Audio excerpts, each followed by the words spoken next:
What's happening, everybody? I got to work on that intro again. Somehow the track has gotten messed up. So we'll have to redo it. But anyway, y'all get the hang of it, right? It's supposed to sound like... Oh, let me see. Let me get some digital effects in here. Supposed to sound something like this.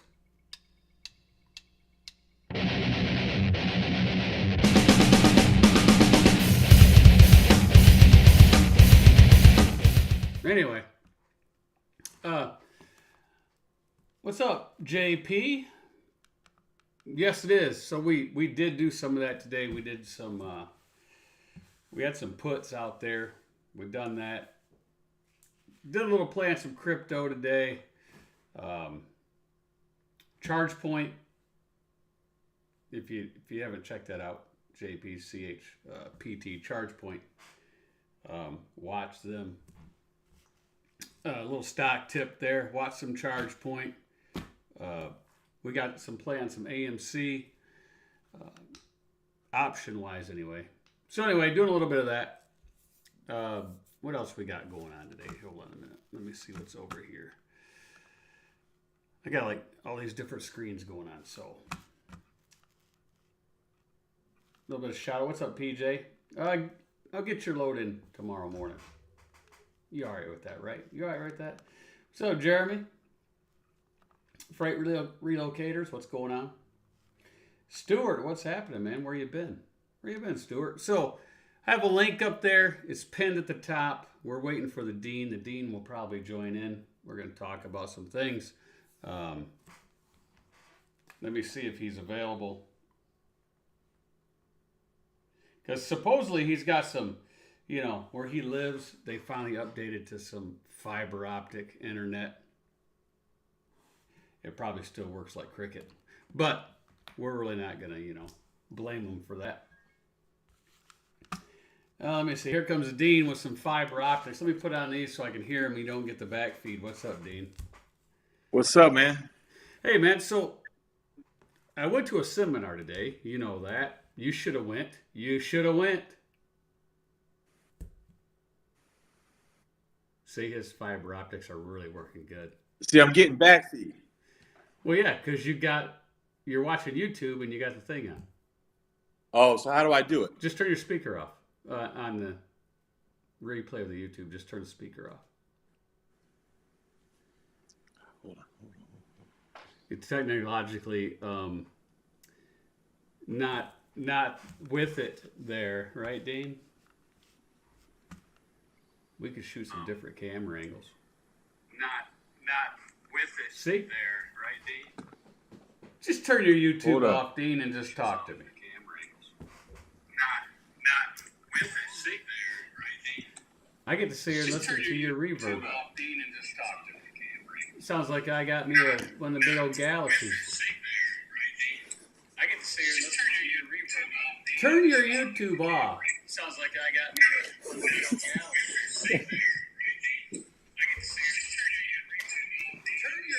We're gonna have to put the dump button on.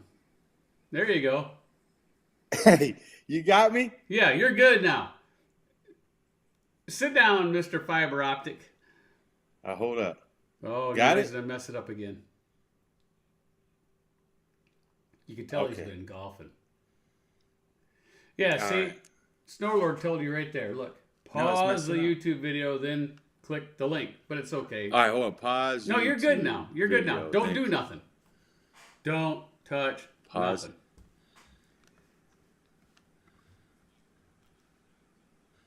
No, I got a ton of it.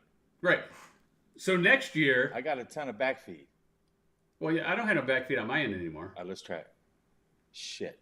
You're good now. Now I can't hear nothing. What do you mean you can't hear nothing? Damn, brother. Hold up. Well, what do you got your audio going through? Is it working now? Yeah, you're working. Okay, cool. All right. So I was at the seminar today, and of course you were invited, but you didn't show up. There goes the Dean. He clicked on something.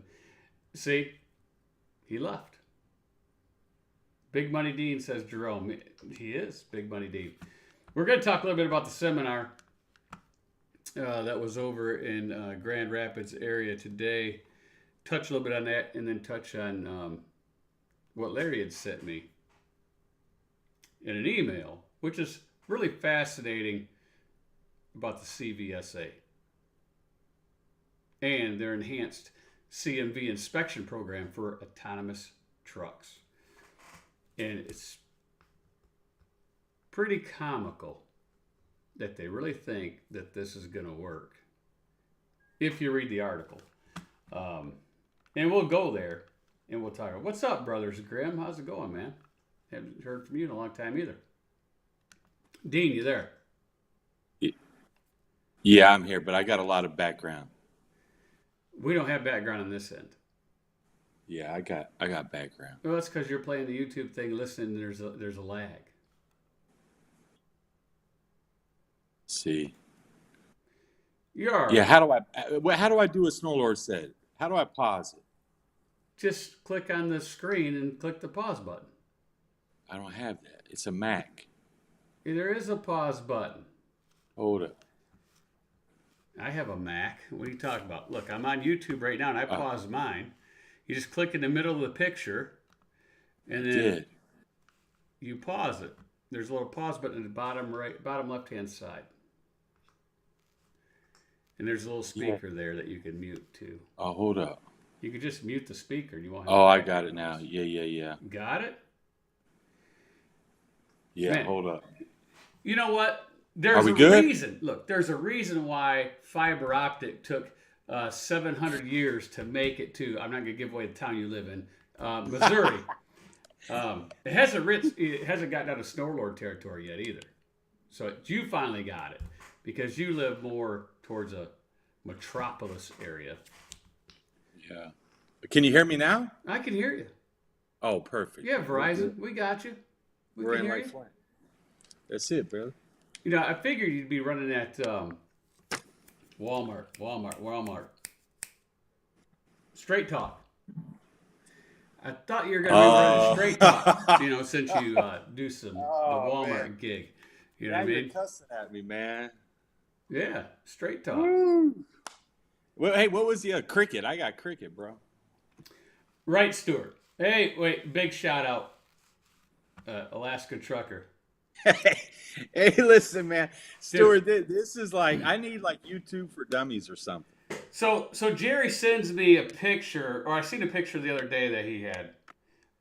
Great snowmobiling weather. So he was actually snowmobiling in the semi truck. If you ever watch Alaska, you know it's a pretty rough riding out there. Be safe, Jerry. Bet you can't wait for summertime to hit so you can ride that motorcycle. But anyway, you missed that. It was a great meeting that we had today. It was a great safety seminar. Now, Snowlord, you know, next year he needs to come to that safety seminar. But it's hard to get him to come to Michigan. And Dean's still, you know, jerking around with some fiber optic thing he's got going on over there. Oh man, you told me to pause it. So I don't know what I did, but I paused it. Well, you're good. Okay. We can see you. We can hear you. Oh, okay. Well, you're standing at this computer. No. Now you're looking at me. Oh, you can see it. I can't see it. Okay, all right. We're cool. You're good. All right.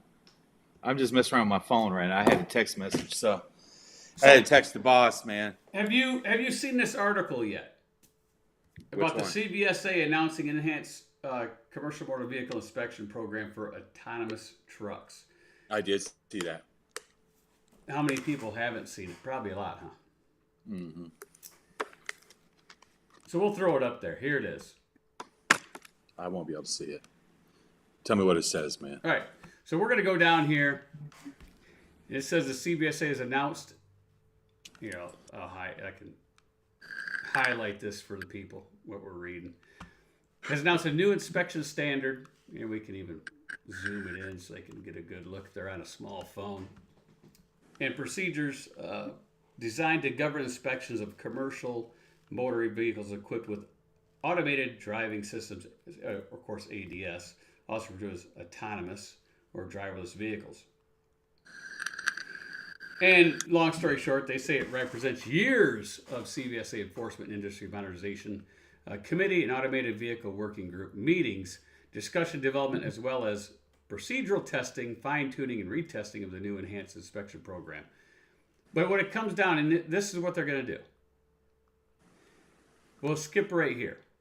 Currently, this is how we do it, right, Dean? Currently, for driver-operated commercial motor vehicles, a driver conducts a pre-trip inspection prior to starting a trip and a post-trip inspection at the end of the trip, right? Right.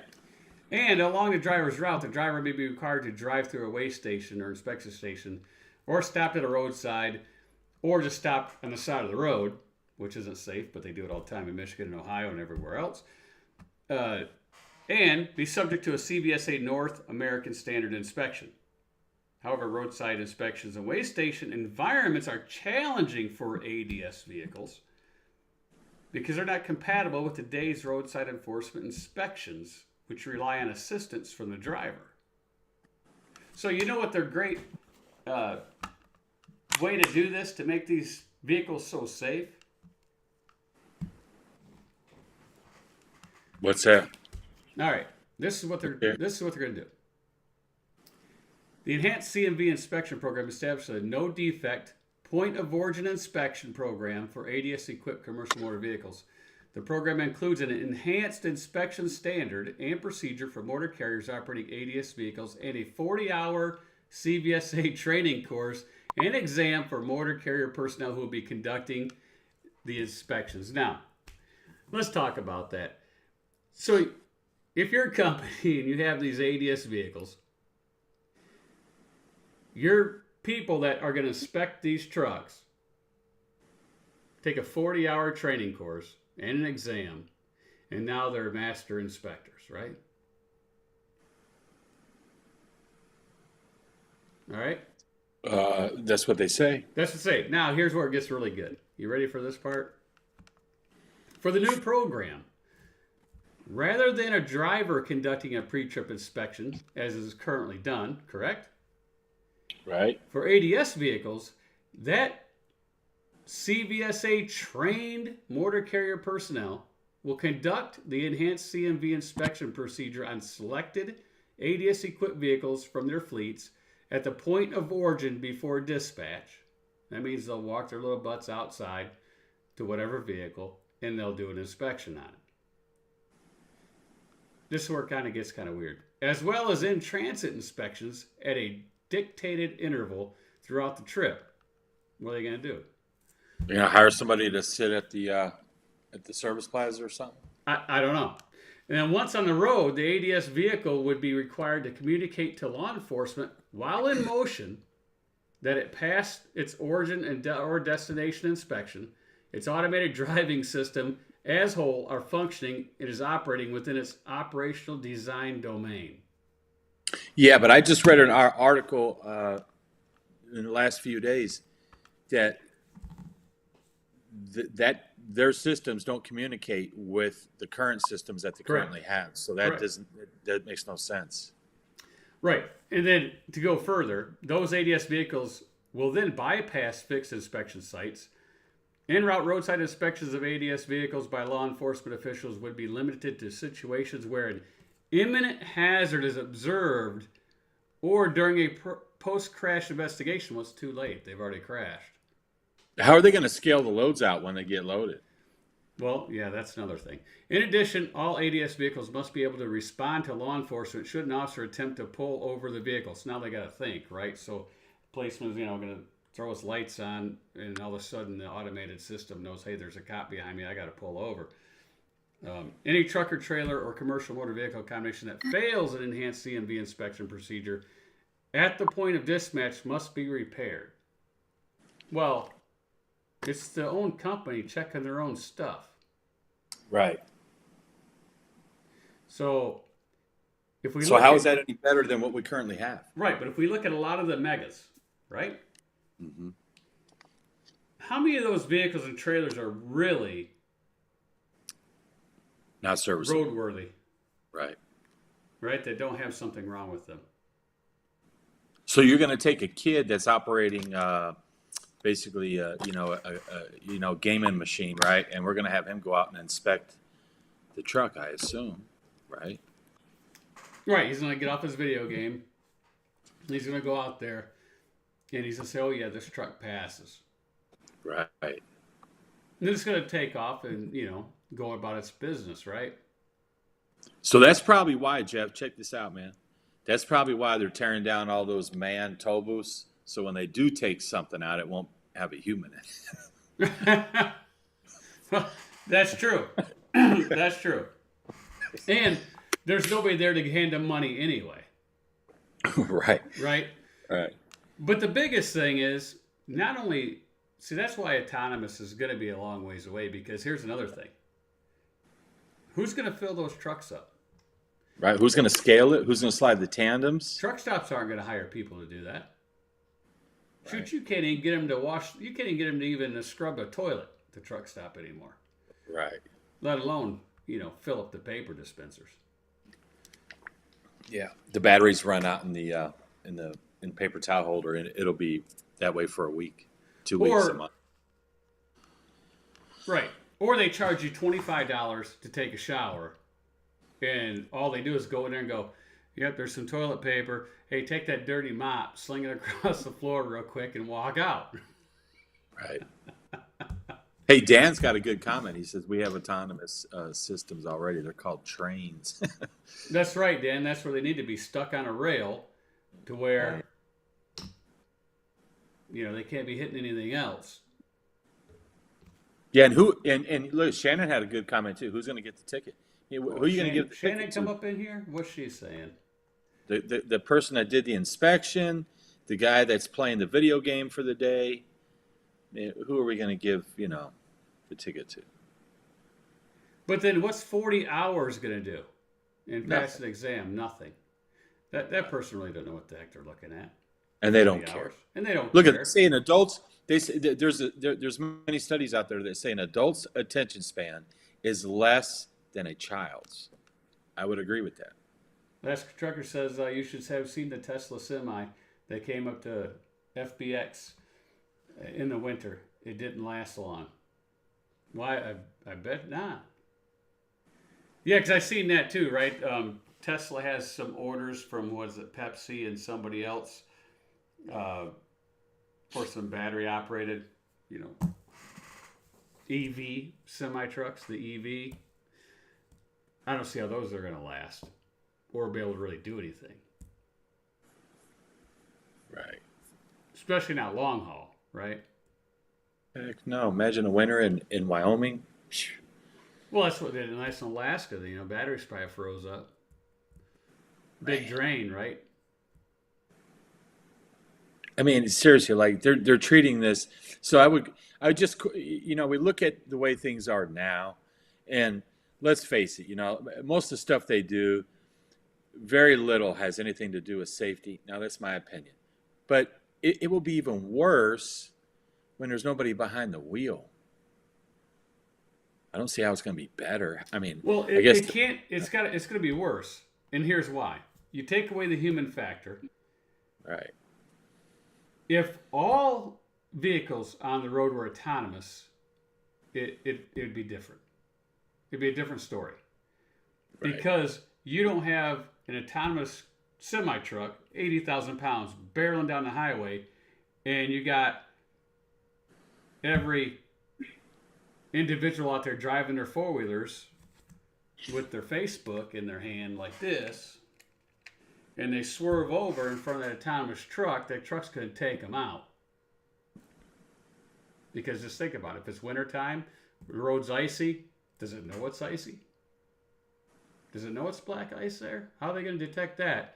And then when somebody cuts it off, those systems are going to slam on the brakes, and guess what happens? Wreck. A wreck. Yep. Hey man, there'll be a lot of sales out there with a lot of bad merchandise. You get it on the cheap, Well, yeah, I mean, that's like EV. EV's not going to work. If you watch any of the Ford Lightning videos, nice pickup truck, Got great power, right? It'll go 0 to 60 fast as any sports car out there. But its range is pitiful. If you use it for its tend to be a truck. Right. As soon as you hook to a trailer, you go from around 300 miles down to about 70, 80 miles. What are you going to do with that? Nothing.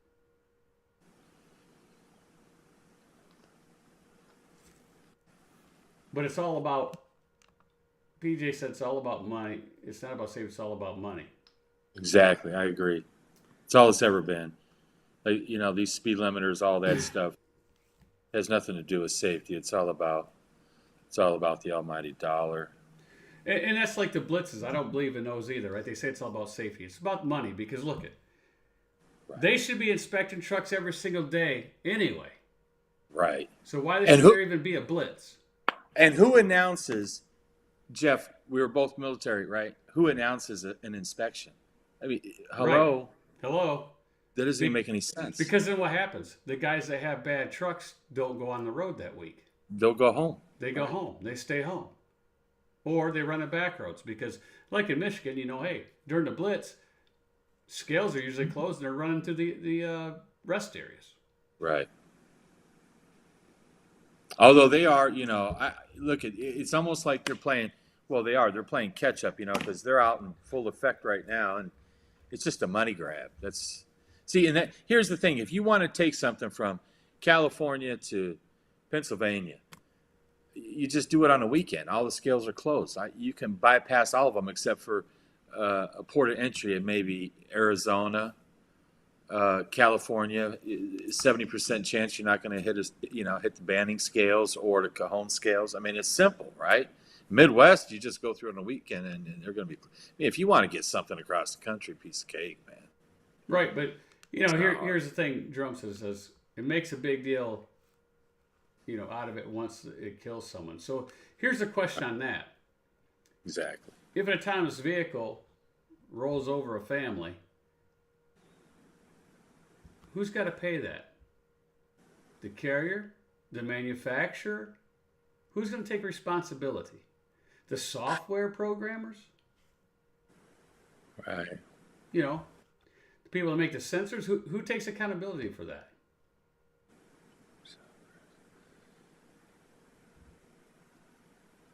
I don't know. That's a good question.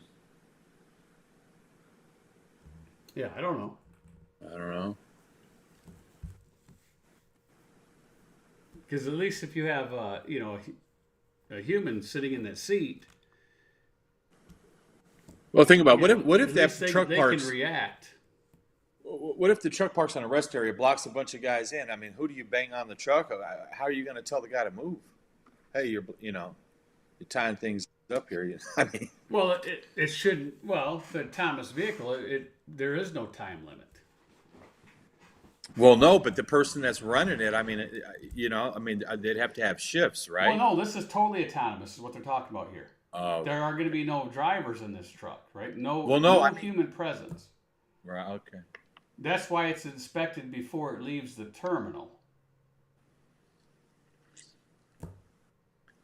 Right, but like about its business. Who's going to fuel and who's going to do all that?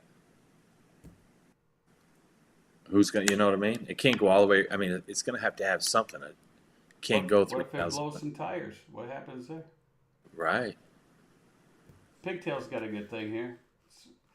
Snowlord first, he says sensors go bad all the time. And then Pigtail says electric vehicles are exploding from water damage after Hurricane Ian. Florida official warns. Yeah. Look, all that EV vehicles are is a way to govern your movement in this country. They're trying to limit your movement. Right. It's about taking away your rights slowly, right? A slow takeaway so it doesn't really upset everybody.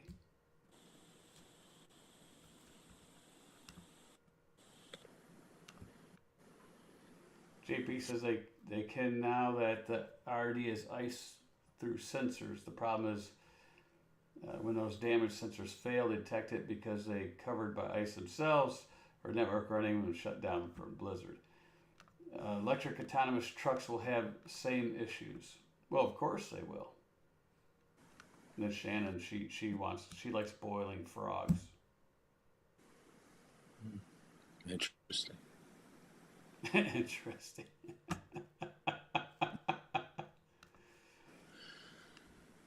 Little Viking coach, man, look, he comes up in here. Going to put CPAP machine companies out of business. Yes, that's true. Well, no, you could have, if an autonomous truck has a problem with its air cleaner, does it have to be at a CPAP machine? I don't know. Are they going to do a neck measurement? I mean, what are they going to do?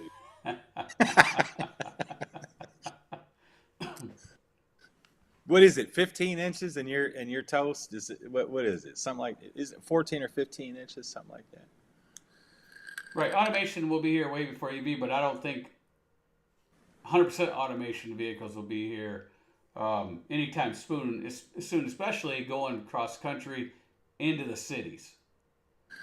Right? Automated vehicle most times is going to be on the highway along those long stretches. They're trying to get away from team drivers coast to coast, right? Yeah. So they're going to be terminal to terminal across, let's say all the way across I-80 to a certain point, drop into a drop yard, and then a regular driver pick it up and go. Because here's the thing you got to think about automated vehicles. Do you think an automated vehicle is going to be able to go down into Manhattan and deliver a load in those docks that are made for 35-foot trucks, and now you're 70? No. Because those folks aren't going to put down sensors or lines so that truck knows how to back in there, are they? No. Not going to happen. And how many people are going to blame? Once these trucks start backing in, I mean, all these people are going to get free buildings and, new offices. Oh, that autonomous truck hit my building. Here's another thing. How many times have you went somewhere and you had to maybe go down the wrong way of the street to be able to back in at some places? Right. That's just how you got to do it. Yep. Or you got to back across the highway to get into a place. Who's going to get out and watch for traffic? Or who's going to ask somebody to stop traffic, right? Right. Yeah. Right. Or they're not going to be able to see if traffic's coming. Nope. They'll just back up, man. Just gun it. Just gun it, I guess. They'll have that super boost backing up. And hopefully, they go to some nice shippers or receivers that will open the doors for them. Well, they got the shippers and receivers that you don't have to open the doors until you're in the door, right? Yeah, but not all of them are like that. There's very few. Those are nice places, though, because then you got to worry about ripping your doors off. No, and that's probably got to be pretty expensive to have a dock set up like that. Well, yeah, it's got to be expensive. That's why there's only a few people that do it. Right. But in this country, how many docks? Most of the freight are not to these big mega shippers and receivers. It's little mom and pop joints that feed all of those. Right. And then what happens if the mom and pop joint's getting some work done and they change their entrance? How's that thing gonna know? It won't, or it will. Is it gonna? Will it recognize a closed gate? One of those little gate things. It'd be like the Dukes of Hazzard, man. They can plow right through that all the time. Or I was rolling down a few years ago in Indiana on the back road, 2-lane farm country. He's going out to the Amish, pick up some pallets, and big old roadblock sign up. Boom, there it is. No warning. There it is. You had to back up about a quarter mile to the intersection so you could turn around and find a different way. Right. What's going to happen to that thing? Just going to go stop and just sit there? Or a detour for construction. Right. Because that just pops up. Yeah. Right. And they can't put things in the, if it's all autonomous like that, they're going to have to put some type of things in the lines to let that truck know this is a new route.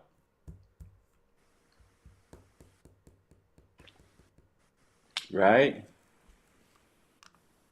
Hey, you let people know I got some new service. I High did. speed. We told Shannon. She was a little late. Shannon, the dean, first he had cricket, and then he moved up to straight talk, right? He got into Walmart, doing some Walmart gig thing, and they talked him into straight talk. And Dean was all into that, man. Yeah, man, boom, I got the rollback, right? He was hit by the he was hit by the yellow dot, smacked him right in the forehead like that, rolled back, and he's like, man, I'm saving money. But every time he went I live with almost us, swallowed this bait, man. yeah, That was too funny. every time he went live with us, he was getting rolled back all right back in the Stone Age. He couldn't even function. Now he's got fiber. We got fiber. I He's can't. got Man, fiber optic. they put the fiber out here finally. I couldn't believe it. Hey, the Finally. people across the street from me, they were all excited about getting it. They said, "Yeah, Dude, well, we can't route the lines all the way around the block." I went and bought fiber also today. Did you? Yeah, it's right here. I can't see nothing. It's a fiber bar. Oh my God.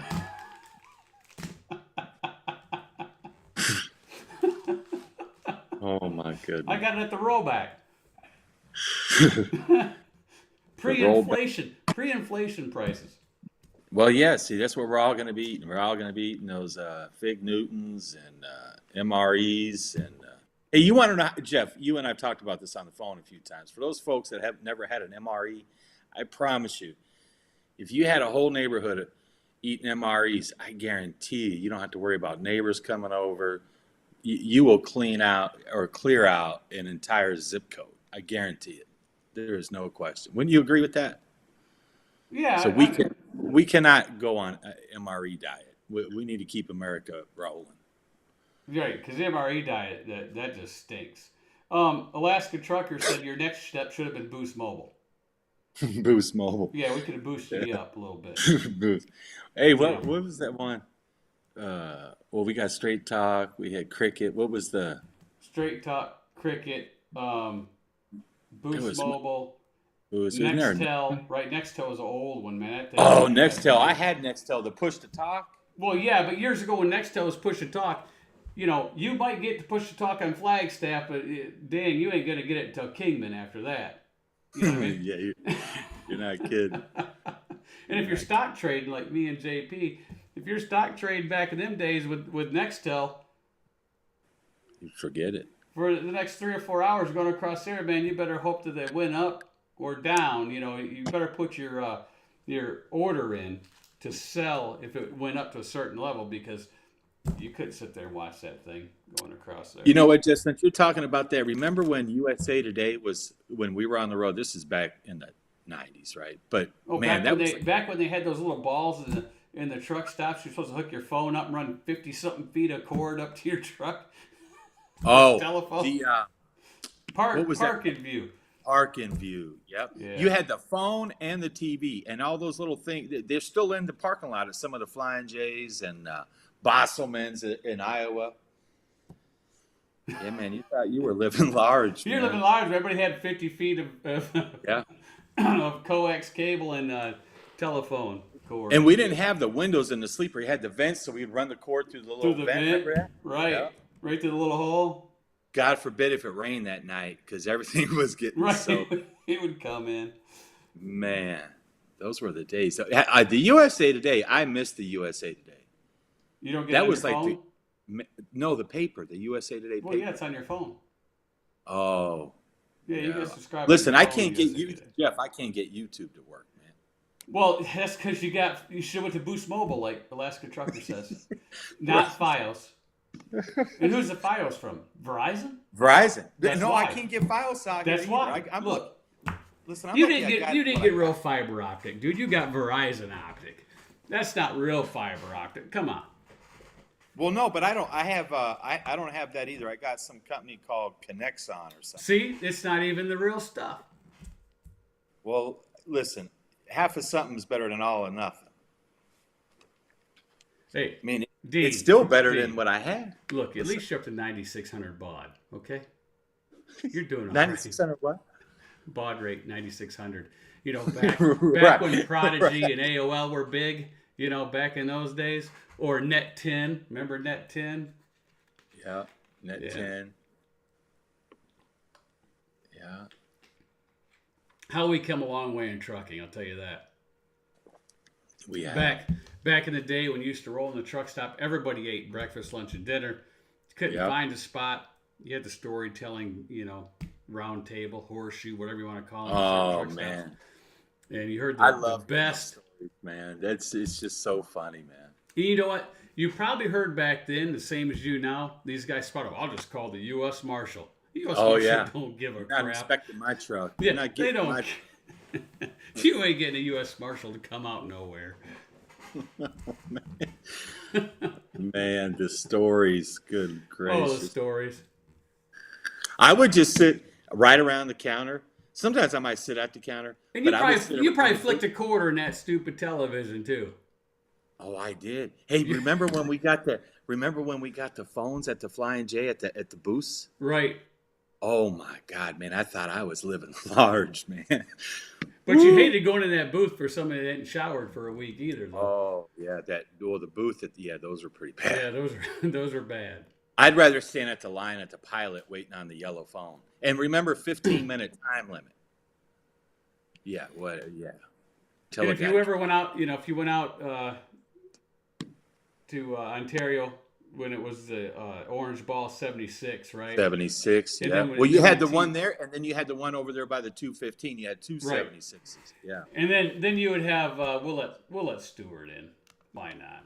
Stu's a good guy. We'll let him in. You know, he's in the dark anyway. He couldn't even afford to turn his light on.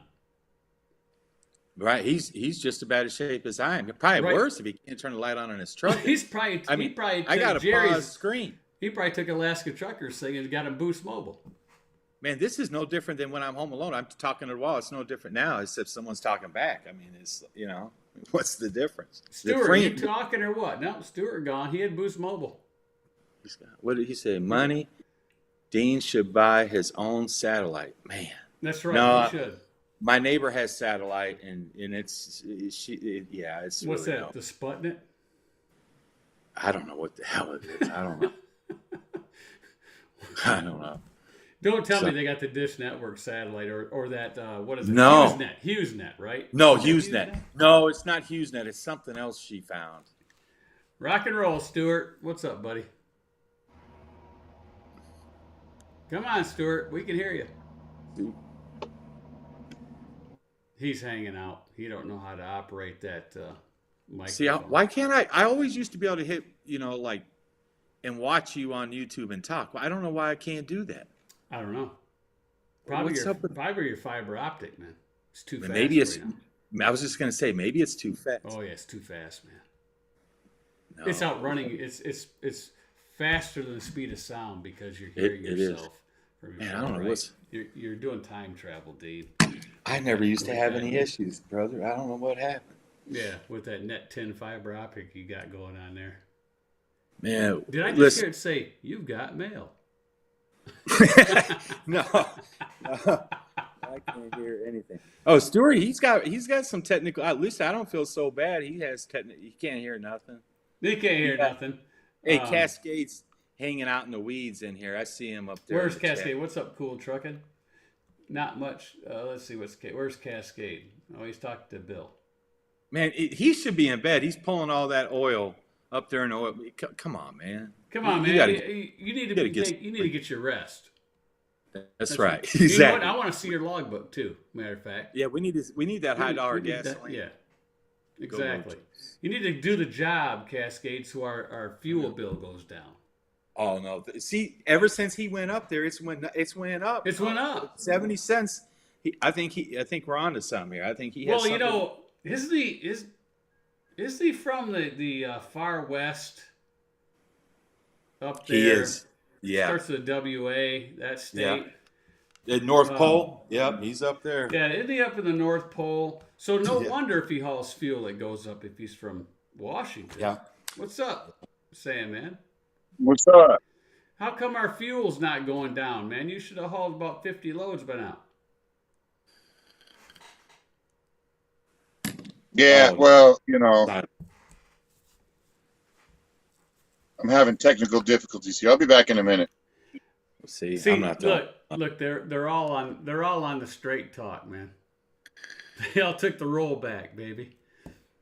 Hey, so I Yeah. wonder, Jeff, seriously, What's up, dude? if I play this on my phone, will Yeah. it play? And Yeah. and I can. Let me try, man. Yeah, I just got play it on your phone, man. If I play this on But let me turn the my volume. volume down. Just turn your volume down. You see yourself? You're looking sharp. I think it Pete. might be working. I think How it might much be how much gel did you use? 'Cause Man, I'm I gonna buy got- stock in the Dean gel. Listen, I got a lot of. There's a lot of barrels of oil in there. Hey, got everybody, what? listen. 42 barrels Dean- of oil. I guarantee you. I Dean got at spends least about 30 $4,000 a day on the oil for his hair. Man, we got to keep it real, baby. Well, we are keeping it real. Just don't light a match. That's why he's vaping, right, Sam? And he's vaping because if he smoked real cigarettes, his whole head would just poof. Oh man. Man, it must be cold outside. He doesn't want to go outside. Listen, you know that when in the 80s, it was the 80s, wasn't it? When Michael Jackson's hair caught on fire, I guarantee you this thing here will light up, dude. There is no question about it. Yeah. It is going to go up in smoke. And the vape almost makes it happen. I got to be careful. He's got to be careful. The lithium battery explode in there. You'll be in trouble. Hey, when Sandman and we start going at it on the phone and hooting and hollering at each other, and when I feel this thing getting hot, I gotta keep it away. Got to keep can't have nothing happen here. James Coker, what's up, my friend? Alaska Trucker says the Dean is the Larry King of trucking. Yeah, no, I don't want that. I don't want that title, man. Oh, the Larry King. The Larry King of trucking. Oh yeah, well hey, you know what? I liked Larry King, man. He was. You know what? Sandman, he Likely. can do a YouTube channel and call himself Larry King of trucking. Nah, I think Sandman's frozen.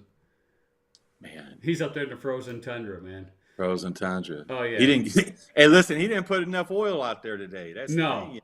He's got to keep some for his truck. He needs to take lessons from Jerry, right? Because he's in Alaska and he can communicate. Sandman's Hey, all seriously. frozen up. Yeah, go ahead. So I got a question, and I listen. I'm sure this probably a dumb question, but look, I'm all right. No question's dumb. Well, right, but this is probably pretty dumb. But I'm sure it can help some folks out there, including myself. So look, I was reading on what is that the EIA website for the fuel surcharge, and if you go on there, I went on there and looked at some other thing. Anyway, it took me to a link. But if you read all this stuff about fuel surcharge, the interesting thing is they talk about contract freight and the base price of fuel. Right. Well, they're using a base price of $1.25. Okay. Right. And then they're saying, okay, the fuel's $4.85. So you got a $3.60 spread, right? Right. Well, here's the thing. Wasn't it a few months ago and they said they were going to start redoing how they calculated the fuel surcharge? So because if you took $1.25 and you took the current price of $5.50, I mean that's a huge spread, Four and right? a quarter. Right. Now you multiply that times the mileage of the run, correct? Or no, you take that and divide that into the average MPGs, right? And the average that they use is 6.5. And then you calculate your miles based on that number that you get. So let's just say it's 55 cents. I guess my point here is the numbers are wrong or skewed because they're not using that. It's all based on the base price of fuel, right?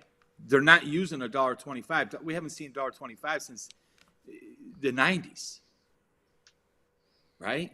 So what is the base price? But that's what I like our Access program we use, just so you can look up diesel pricing and Well, see, somebody help me out here. what the fuel surcharge is.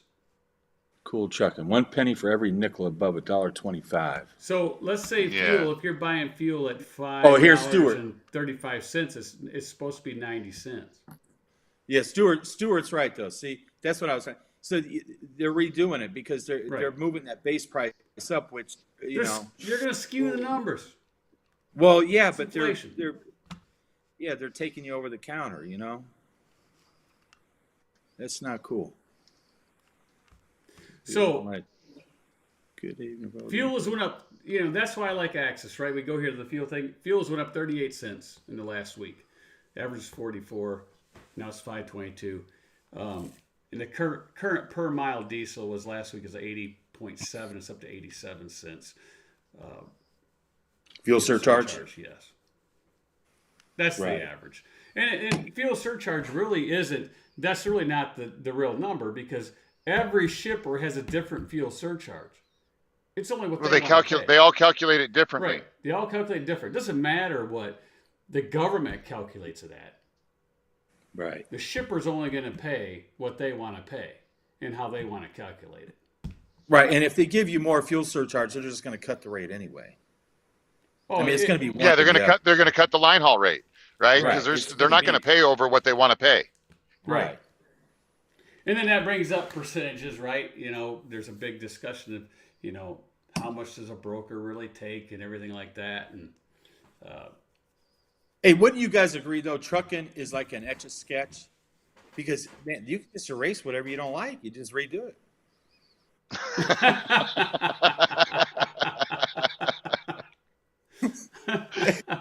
They just, hey, listen, you call in, and they got the little Etch-a-Sketch. Yeah, like, I don't know, 1900.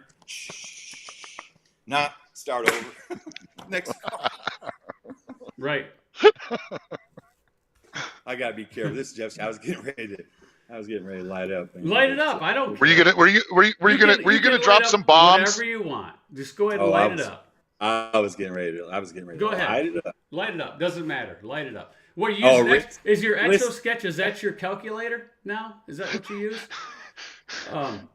Jeff, be careful what kind of can of whoop ass you're going to open up here, because you're going to have us debating big time here. I can tell. Well, he's getting his trucker Bible out. Here he is. He's getting it out. Now listen here, folks. Oh, I got one of these at the seminar. Got me a new one of these. You guys are too much, man. It's late. Hold on, it's man. way past my bedtime, man. We got all kinds of stuff here. Look at this. Look at this big old thing.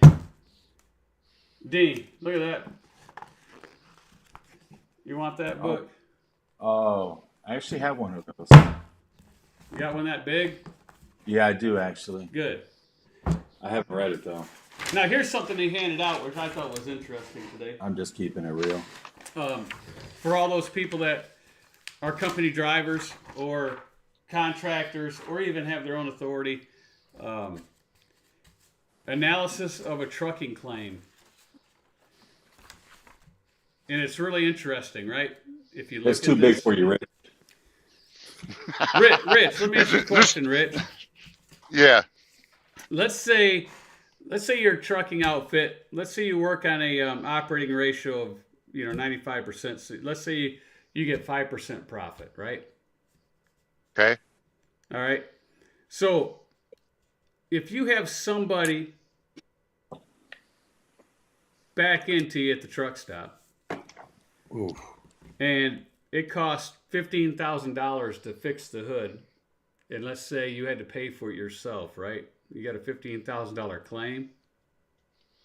Yeah. So somehow insurance didn't pick up the bill on it. How much money? Let's say you had a driver that did $15,000 damage to your truck, and most drivers say, well, you got insurance, doesn't really matter, right? But let's say you had that $15,000 claim. It takes $300,000 in revenue to make that money back, to pay for that claim. It's a lot of revenue. It's a lot of revenue, right? Yep. It's probably more than that driver will even produce in a year. Well, let's see. At today's rates, it'll take you 1.75 million years. And if you had a $25,000 claim, it goes up to $500,000 in revenue. So it's a minimum of 2 years, right? Right. But so I don't know. I guess in theory, you'd have something built into. I mean, you could probably take some of that money from a maintenance fund, or because you're not going to run your maintenance fund right at cost. You're gonna cushion that sum. Well, hopefully. I mean, right. But if you watch a lot of YouTube, we all know that a lot of people don't operate like that. Well, that's the thing that, like, so how many people have into their base rate the cost of health insurance or life insurance?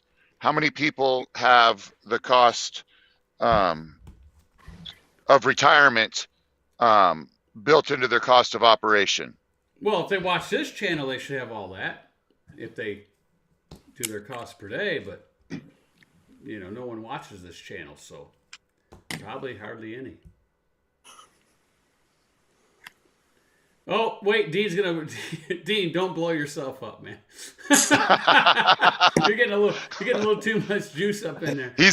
Hey, put the CBD away, man. Put the CBD away. Hey, listen. Hey, it's a random. This quarter's a random, son. Hey, listen. James Best has got his Cokes. I got my vape. His Cokes. I got my vape. He's got. We'll just call it sodas. He's got his sodas. Yeah, hit the thumbs up button. It doesn't cost nothing. You know what? Hit the thumbs down button. I don't care if you like me or not.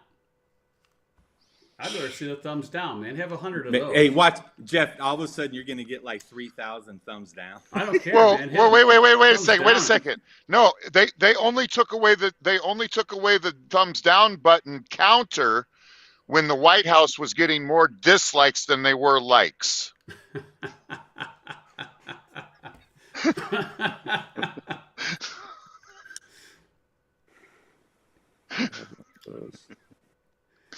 The Dean's behind. He's trying to read stuff, man. I know he's trying to go back and. Dude, are you sure? Are you sure you sure you know what you're putting in that vape? Are you? Hey, man, listen. I'm just chilling, man. I'm just like, you know what? Whatever. It's. Hey, listen, Jeff. Hey, Sammy, you know what's going to bother the Dean? What's that? If I mention something to him, because I see it in this camera. He will be up all night polishing. Well, there's a cobweb up in the corner on the fan. Well, there is a cobweb in the fan, but the 17th board back is dull. He needs to shine that 17th board. You can see it. Oh, you know what? There's a board right up above there. Your head. It's bulb. Yep, right above. Oh, yeah. It's totally white. It doesn't have good stain on it. Hey, man. It totally doesn't match the rest of the ceiling. Yeah. You guys are doing this to me because Walmart closes at 11. This is terrible. Yeah, you better go get some mop and glow, man. Yeah. Just wear a ball cap so it won't mess your dew up. Listen, that ceiling's too high. I won't climb up there, man. Forget that crap. No, he'll hire a pole man. He'll hire somebody to do it. Man, you just go down to the hardware store, you buy yourself a little painter's pole, and you screw on the little mop and slop deal on the end of it. Dean, get your lawn guy. He does all kinds of stuff for you, man. He does. Yeah, that just guy, say, look. Well, what does the yuppie trucker do when he removes his inverter out of his truck? What does he do? Who works on a truck in a white T-shirt? He does. Only the yuppie trucker. See the back? It wasn't white when he was done with it. Did you see that? That was terrible. Not. It was not white. And I bet you he threw it away. He threw the shirt away. He threw the $80 Polo Ralph Lauren Callaway golf shirt away and went and bought another one. No, it was Adidas. But listen,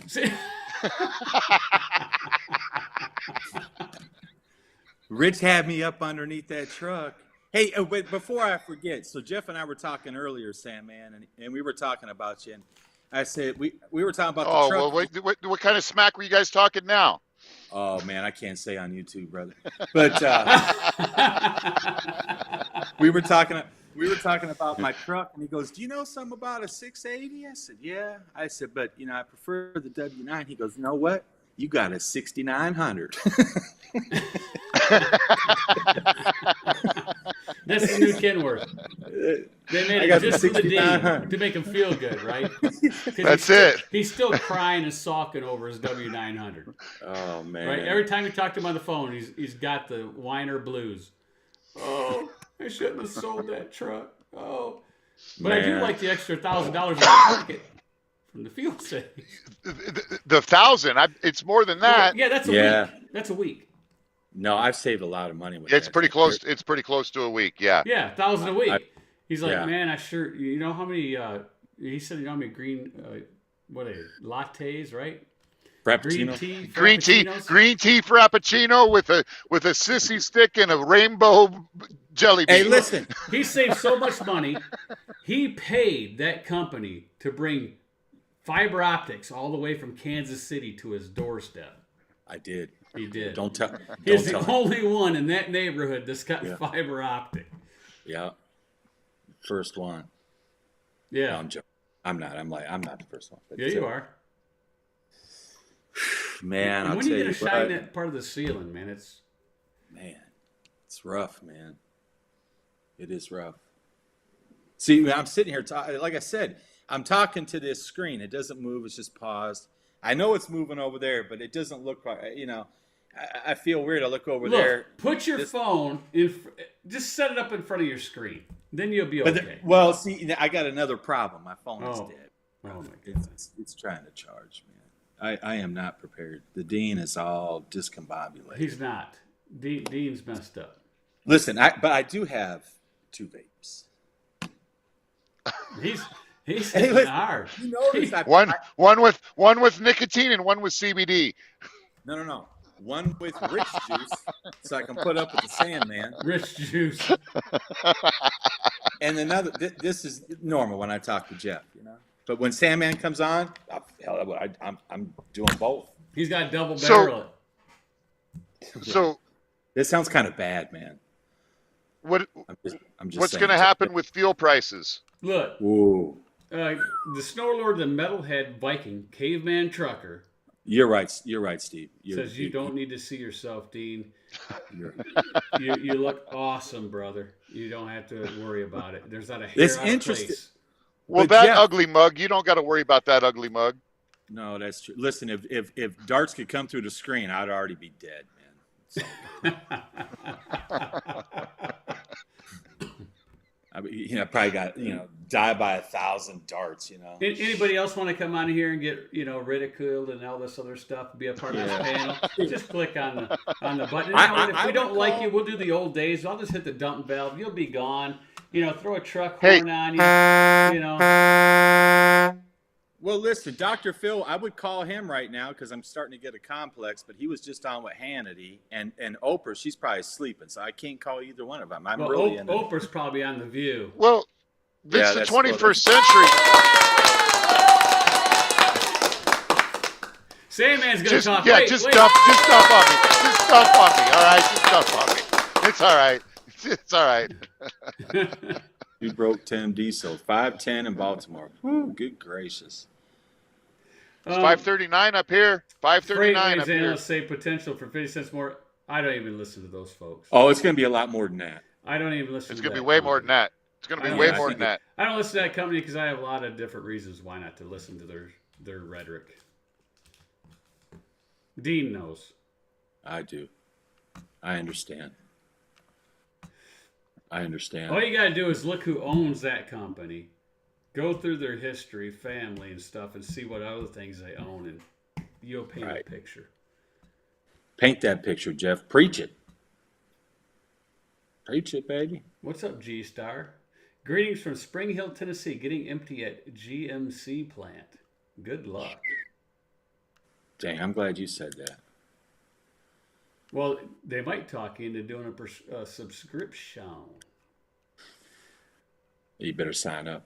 Well, it's awful expensive for what they got. Yeah. Hey, you know who sends out some good emails though is the CDN. Yes, he does. He sends out some really Absolutely. good. Some I like good, his stuff. some good emails. No, it's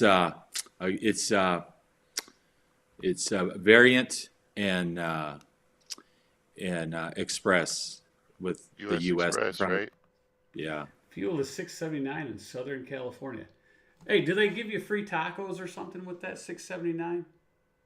Man, I wish fuel was as You remember back when you used to get fuel, they used to give you free coffee or any Free drink you wanted, free soda. It didn't matter. I was going to say free soda, free coffee. I remember, Jeff, when we used to go shower. Now, listen, it wasn't like it is now. You didn't get to go and check on an app and all that. But remember, I mean, you would go check in. It might be a 2-hour line, right? Right. But $3, $5. Remember, you had to give a deposit for a $5 key deposit, or they take your license if you didn't have $5. Right. Remember that? Oh, yeah. Man, those were the days, man. Those were the yeah, but days. that $3 bought a lot more too. You could buy 3 dozen eggs instead of a half a dozen eggs. Yeah, but you know what? Those are the days where everybody used an atlas and they called the receiver to get directions into the places or shippers. And you didn't see trucks following a GPS unit ending up in a goat path. That's Right. just wide enough to get their truck in, and it's dirt, and you're going. We all seen the pictures, right, on YouTube or Facebook. But hey, so you didn't speaking have of that, Jeff. So listen, I'll give a guy a shout out here for you. You don't mind, do you? So SoCal did a video today. Man, he was spot on, right? Okay, here we go. We'll give him some. There you go.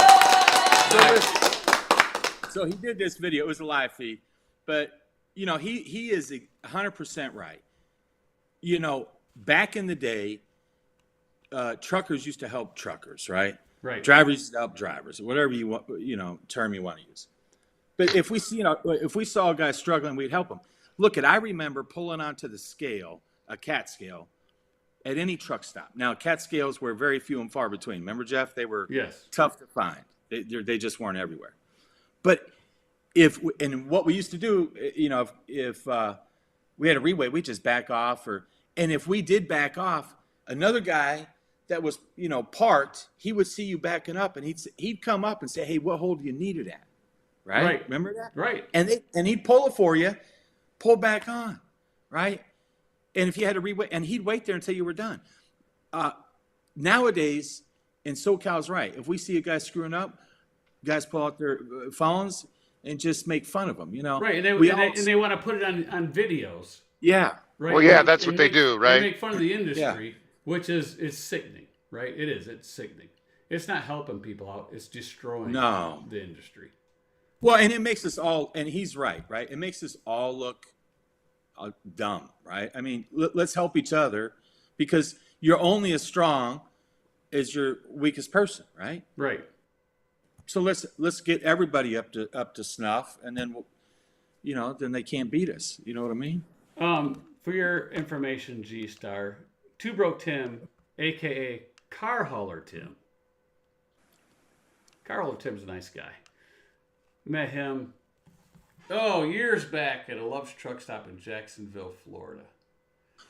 Hey, listen, look at Pigtail made a comment. Look, I just sent Rich a snippet of JP Morgan, and now I didn't, full disclosure, Rich, I kind of set up a failure on this one, but that was back in July. But they said they're predicting oil to go to, what did it say that what I sent you, was it $280 a barrel, Rich? Or 380. 380. Right. Now, I don't know what their stance is now, but yeah. So I don't buy into. So I've worked in the oil and gas industry for 10 years, right? Been out there OTR for 3, and I'm back up here in the excuse me, in the oil field again. The banks have predicted $200 a barrel oil, $300 a barrel oil, $60 a barrel oil. The one thing I can say about the banks and their predictions is they don't have a clue, not the slightest clue, what a barrel of oil is going to sell for in fourth quarter or first quarter, or the only thing they can see is what has already happened, because they've been Well, wrong every single time. look, I read an article again just the other day, and if the barrel oil, so let me ask you this: so a barrel of oil is it's 42, I believe, right? Yeah. 42 gallons of oil in a barrel, correct? Yep. Or is it 44? I can't remember. But anyway, It's 42. It's 42. 42. Now, out of that 42, how many gallons of gasoline, a diesel do you get? I think it's 8. I was going to say 6, but it might be 8. It's right I there think around 6 or 8, and then you get like 12 gallons of gasoline. 12 gallons of gasoline. Right. So I forgot where I was going with. Oh, so they say at $200 a barrel, gas will be $5.82, I believe. But At we're how already much? at $5.82, and it's only 100, right? Yeah, see, now look. So go back to 2012, 2013, 14, 15, 2012 and 13, we had $120 barrel diesel, and the pump, or yeah, or $120 barrel of oil, and we had 360, 370, 340 diesel prices, right? We're at $90 right now, and we're paying over $5, or at least in the 450 to 550 range is where we've been with 80 to 80, $90 barrel of oil. So there's no correlation in this current market to a barrel of oil to the pump price, because it's not computing. Right. Well, but check this out though. So, shoot, I forgot what I was going to say. Man, I tell you, getting old is something else, brother. But if you use the basic correlation, we're at $100 a barrel right now, and we're paying $5. Then $400 barrel, which is what they're saying, $380. We'll just say that's 400. If you correlate that up, that's $15 a gallon for diesel. Well, that's what I was going to say. So look at out of a barrel of oil, you have the 8 gallons of diesel, right? And out of the 44 gallons oil in there. But if you go on the EIA website and you look at it, $2.34 is for the crude. So the rest of it's all in taxes and everything else. That's what I'm assuming, right? Yeah, And the gas station's profit, right? Because everybody's going to put their pad on it, right? And then we're going to pump it out, is what I'm assuming. Well, yeah, and it's like when old Sleepy Joe got on and said, "Oh, the gas stations need to lower the prices. They're being too greedy." The gas stations don't get to set their price. The third-party vendor that gives them the fuel to sell tells them within a 5-cent range of what they can sell it for, or they don't get to take it. Right, but a lot of these bigger companies are they buy kind of what Jeff does, right? So they'll buy. Help me out with this, Jeff. I believe they buy options in the fuel, right? Basically, right? They're projecting it, and then they try to buy it at today's price and then go get it later. Am I correct in that? Correct. Right. But a lot of these guys have guessed wrong. But here's what happens: the big boys can do stuff like that, but your little guy down the street, he can't do that. And there was an article back in I don't know, April, May, maybe earlier in the year, and they couldn't go and fill their tankers up with gasoline because other people had already bought it. And this was on the East Coast. And so I forget the whole article, but you get the gist of it. I'm probably butchering it. So you're basically right. That's where our discounts come from.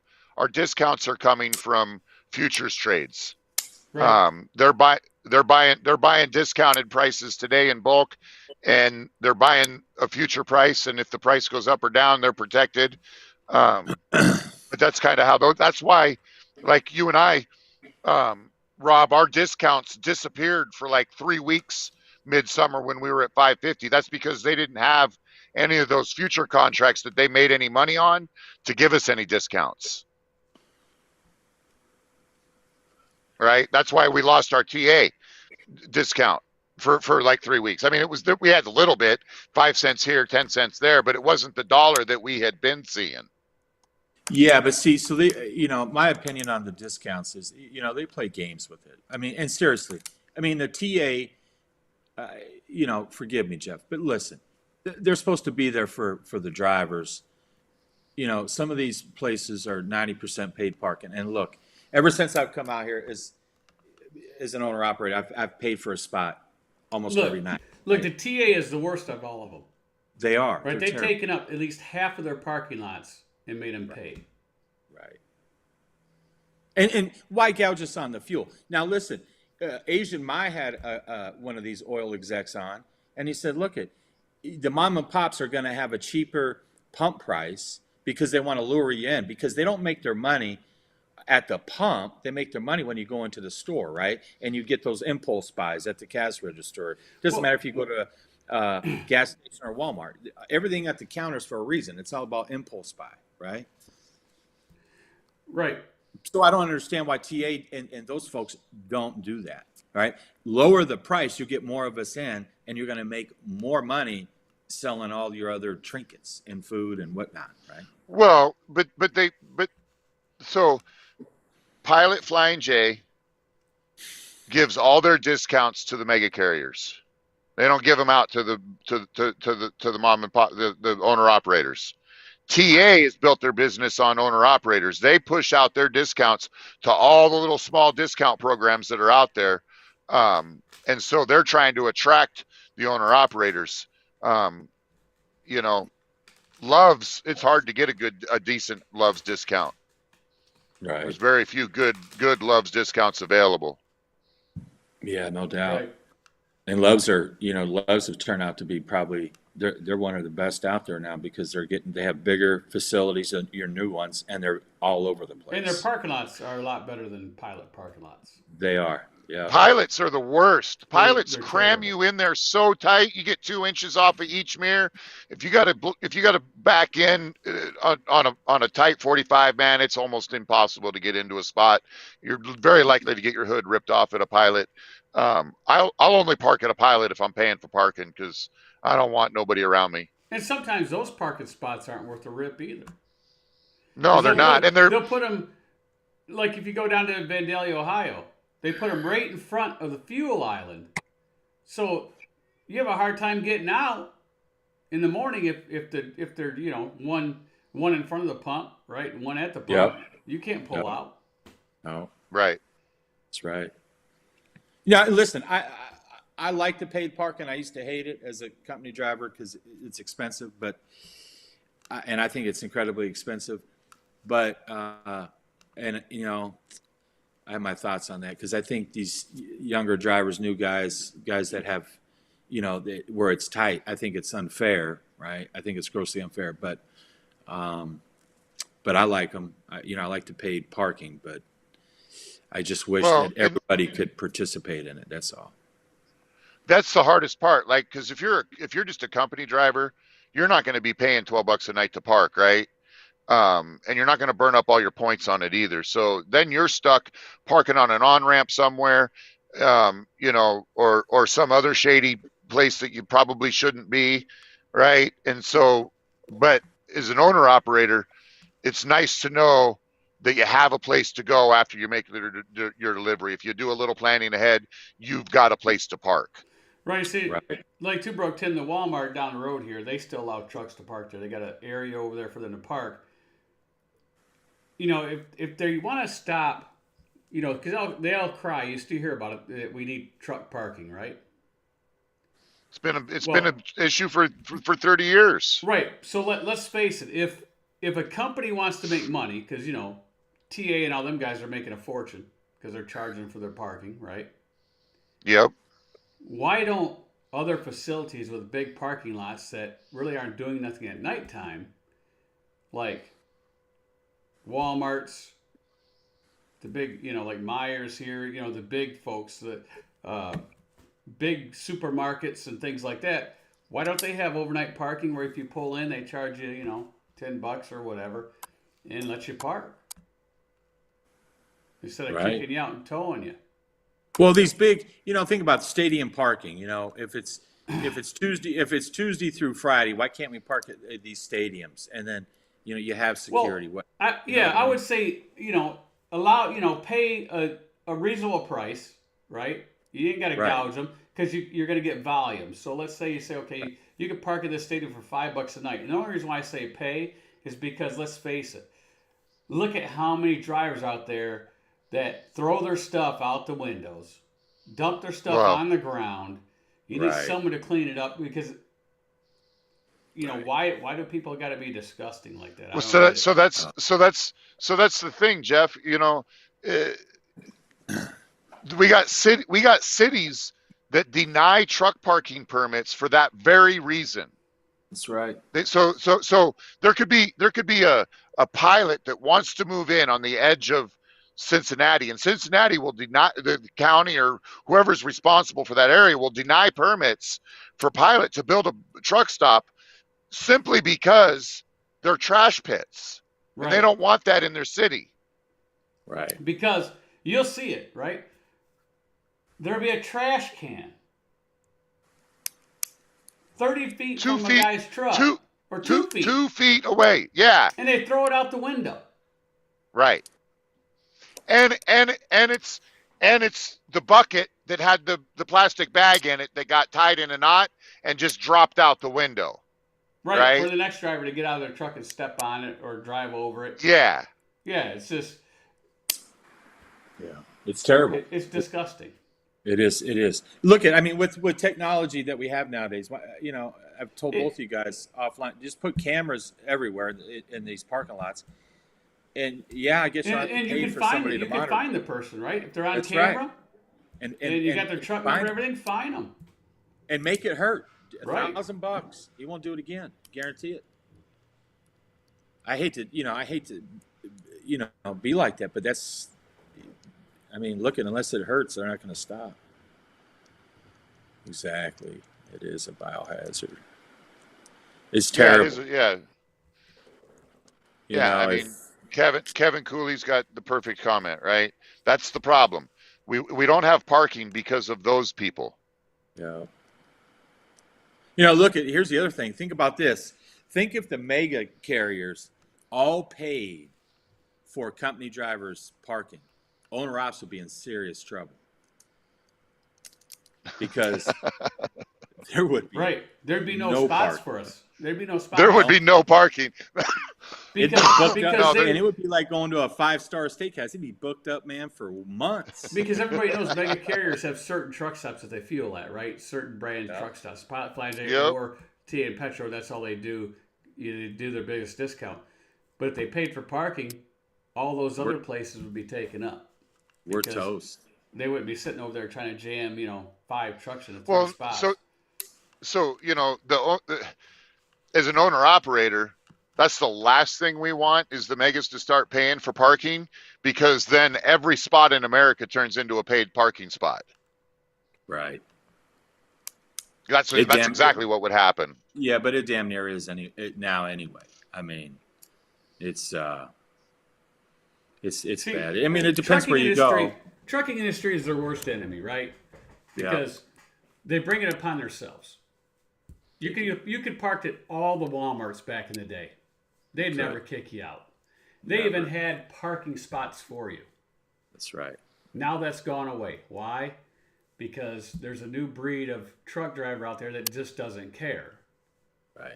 And they have no self-respect for themselves. Well, and they throw their so- trash but- and everything else out there. And not only that, you can't never get no one to stick together. So people can Right. cry about Well, we the can't. rates. They can cry about the rates all they want. Oh, Nothing's going to I'm happen. going to get triggered in a second. I'm I'm gonna going get No, I fired up won't here bring in it a up. I won't bring it up. But we do Woo! need to Don't to get me fight started. together. We do need to fight together for what needs to happen in the industry. And if we don't fight together, then it's never going to change. It's never going to change. like I've got on Yuppie's rear end a few times. I'm like, dude, that's trucking, No, right? you have But not. that's all. Don't put that out there on YouTube. You have not. You have not got, you have not went there. Don't even say it. Here, let me. This deserves this. I You're said on the that, wrong but I channel, said, boys. but I said, Boys, but I listen to said, me. You're I on the said wrong that's channel. he was whining about getting destroyed at a receiver, being held overnight, not getting unloaded, and I'm like, dude, that's trucking. But the reality is that's kind of on my part, that's really the kind of the wrong attitude. What we need to stand together, and I don't know how you do that as 1,000, 100,000, a million independent people. Like, but that's beside the point. Like, if somebody has a plan, let me know. No, Right? but see, here's the thing, though, Rich. They have, in my opinion, they have a plan, right? And their plan is, in my opinion, to want us to go in a certain direction, right? And then you'll just be, you'll be in that line. You know what I mean? I mean, Well, you'll have to. so You'll have to Asian Mai follow. just did. You'll have to I follow saw. in. So I saw a video that Asia Mai just did he interviewed a former either FMCSA or DOT federal guy, high up, like one of the high up guys, right? FMCSA did not want ELDs. They do not want speed limiters. These are things that are being pushed by the ATA, which is just an arm of the mega carriers to get what they want. They want ELDs so that they, because they think they can be more competitive against us if we have ELDs. They want speed limiters for the very reason that you've brought up many times, Yuppie, is that they want to slow us down, right? They want us to have to go the same speed that they're going. Right, but remember, see, all of this is, and I read this in Landline magazine, right? It's not necessarily that they want to slow us down, but the ATA does not want competition for right. the same That's rates, what I'm saying. right? And That's so what I'm saying. if we all slow down, but look, at my argument has always been, if they're going to slow us down, they're not going to increase the rates to support the slower speeds, because you and I, Rich, we've done No, many runs. we look. You can't do that You and I. if you're going 60. If you're governed at If 65, I'm stuck, no dude, way in the world. I No can't. way. I can't go 1,400 miles in 2 days governed. It ain't gonna happen. Right. But if I'm running Nebraska and Wyoming and Montana in an ungoverned truck, I can run the speed limit and easily accomplish 1,400 miles in 2 days. Right. But here's the flip side of that coin, though. I don't think anybody should have to do miles like that, whether you're an owner operator or a company guy. Certainly, as an owner operator, I don't want to do that. As a company guy, maybe we need to pay more. But they right. But they I want. don't know what the But answer see what. is. But No, but what they're trying to they do can't have their is if cake and eat it too, Rich. They can't have that. no, but you ran a load out west.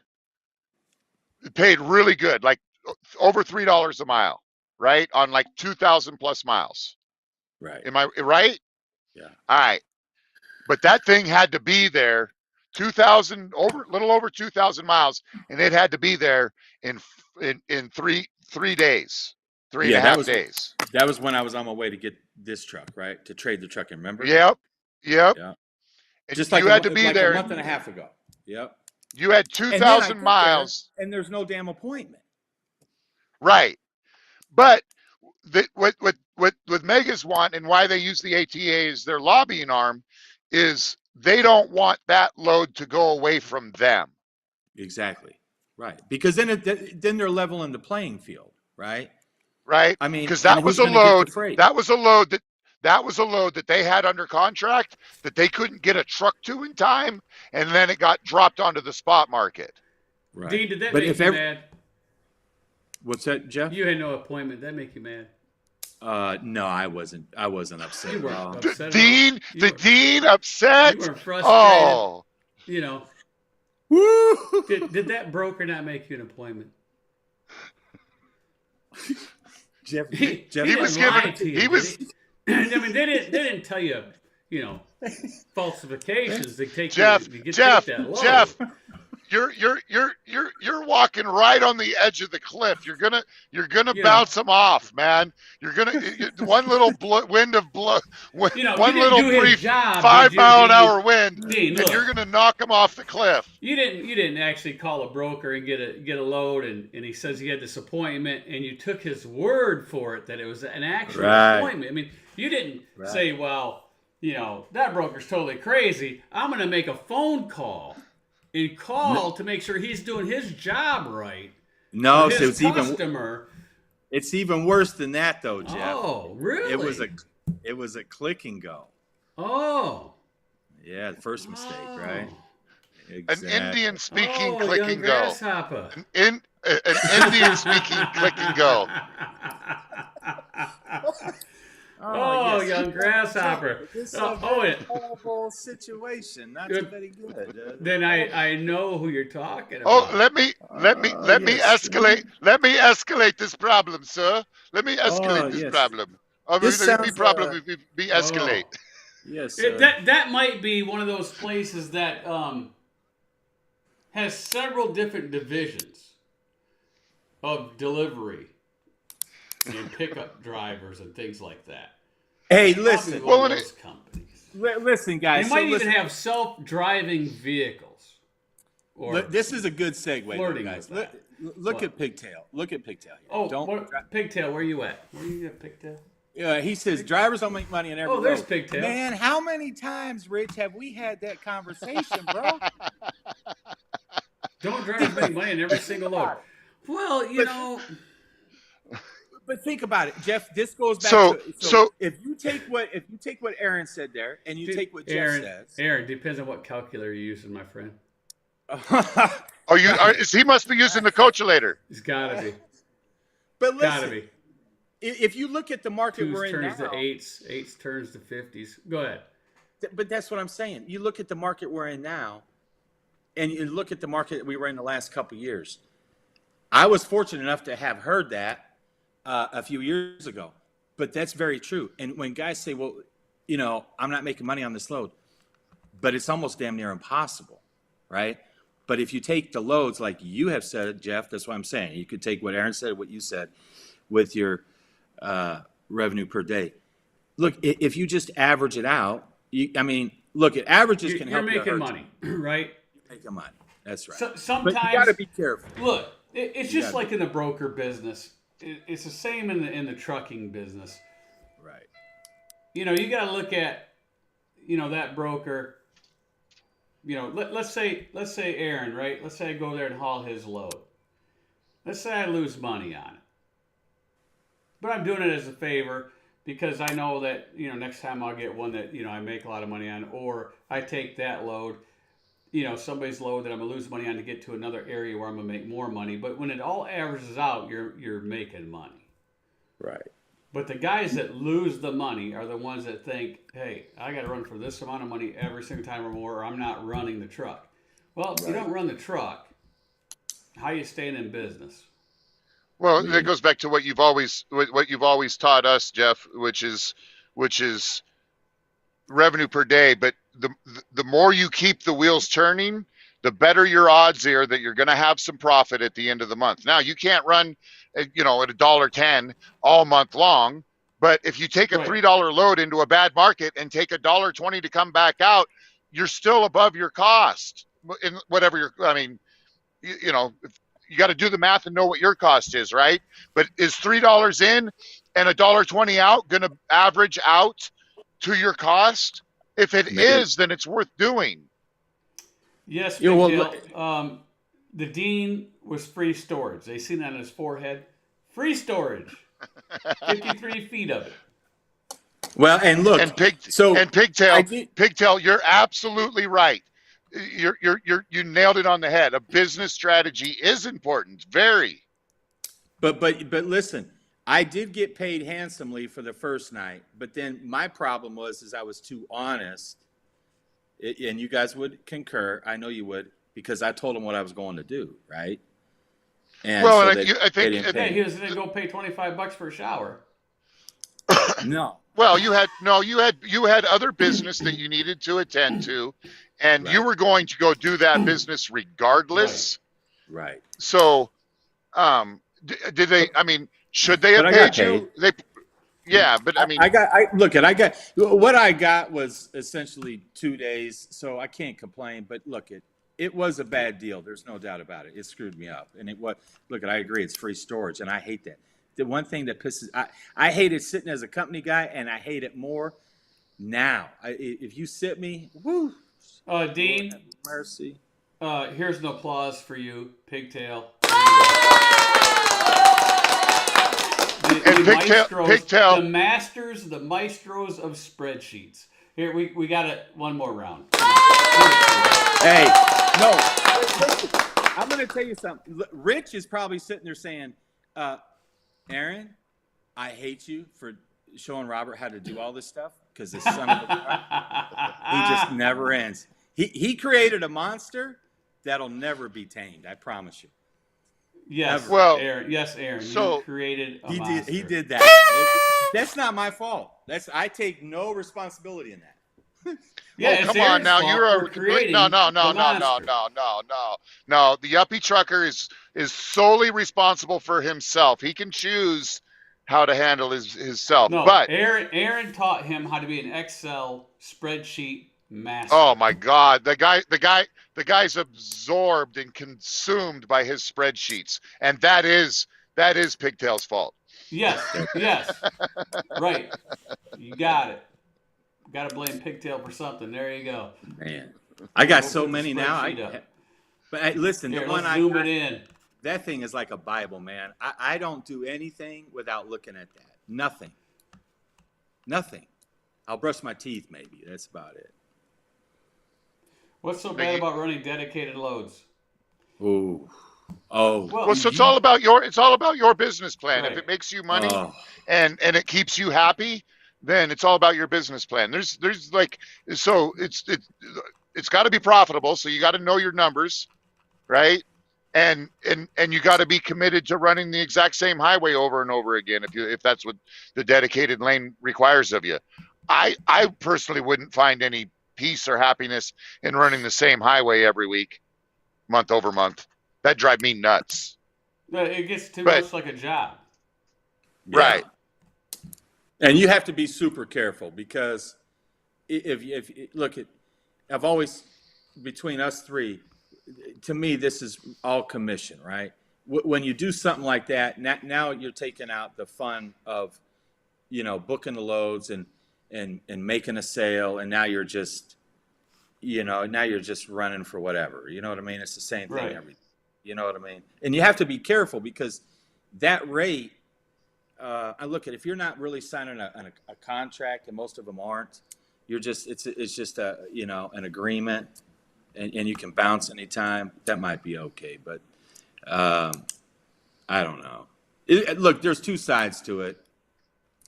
Well, everybody's got their own thing, man. Some Yeah. people really jive in those very structured environments, and some people need more freedom, and so it's all about your business plan.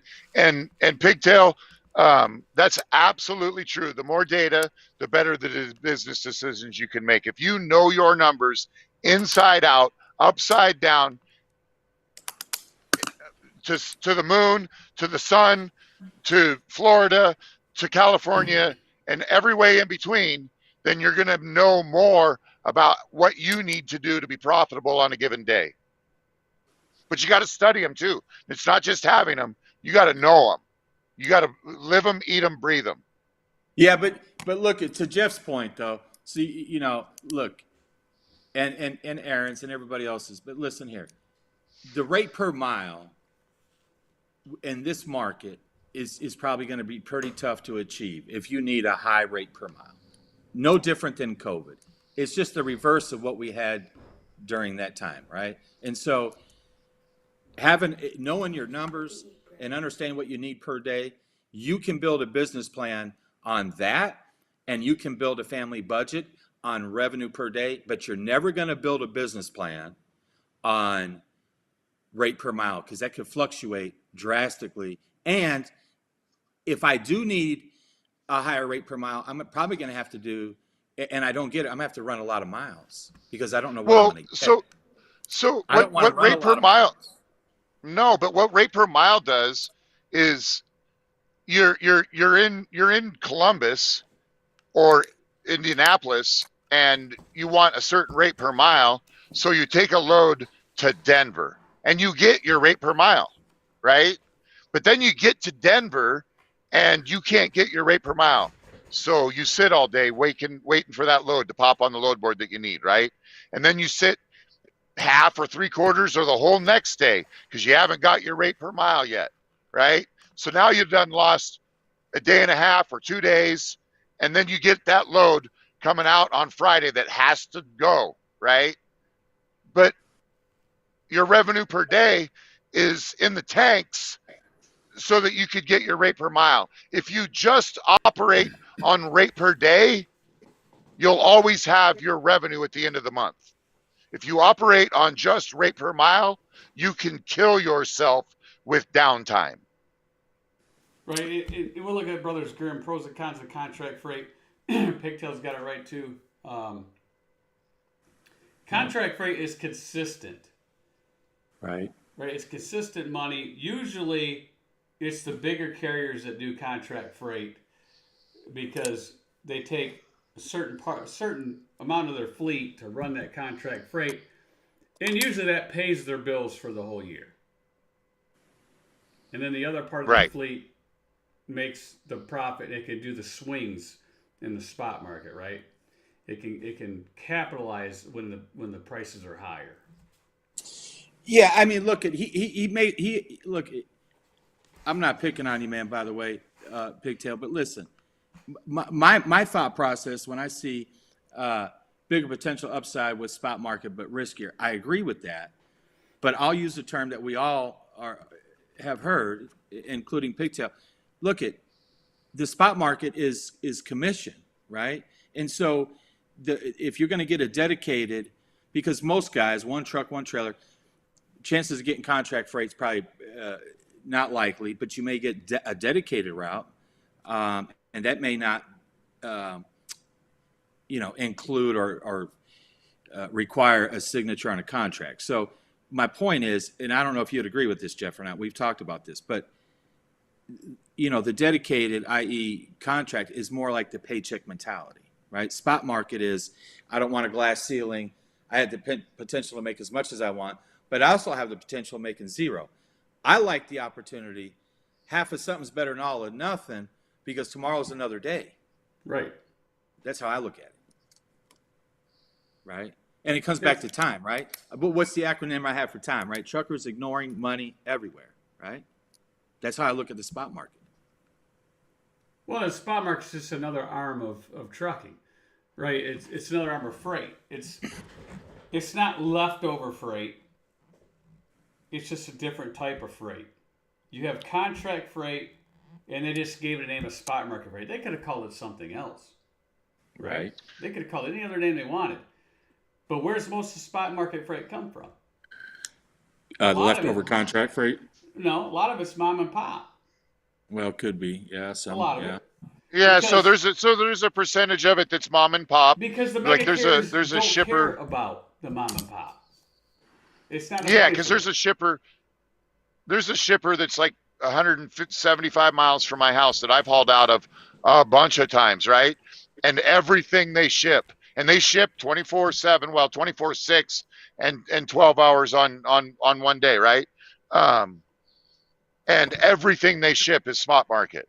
Why? Because they're in the middle of nowhere, and none of the megas want to mess with them. Right. Well, yeah, I mean, you get the one-off shippers that are in the middle of nowhere. I mean, they're probably going to call a TQL or Or one of the brokers that are in their hometown that showed up with a business card. Right. Right. And he's posting it on the DAT or 123 load board or truck stop or wherever. Yep.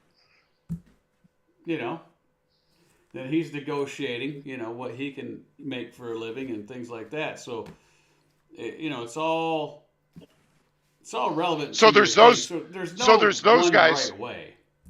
No, but there's those guys, there's those small mom and pops, and then there's what Pigtail said, which is rejected tenders, right? It's Right. that load that Yuppie ran out to the West Coast, right? That had to go right now, and then because it already had missed its shipping appointment, right? Somebody had already fallen off of that,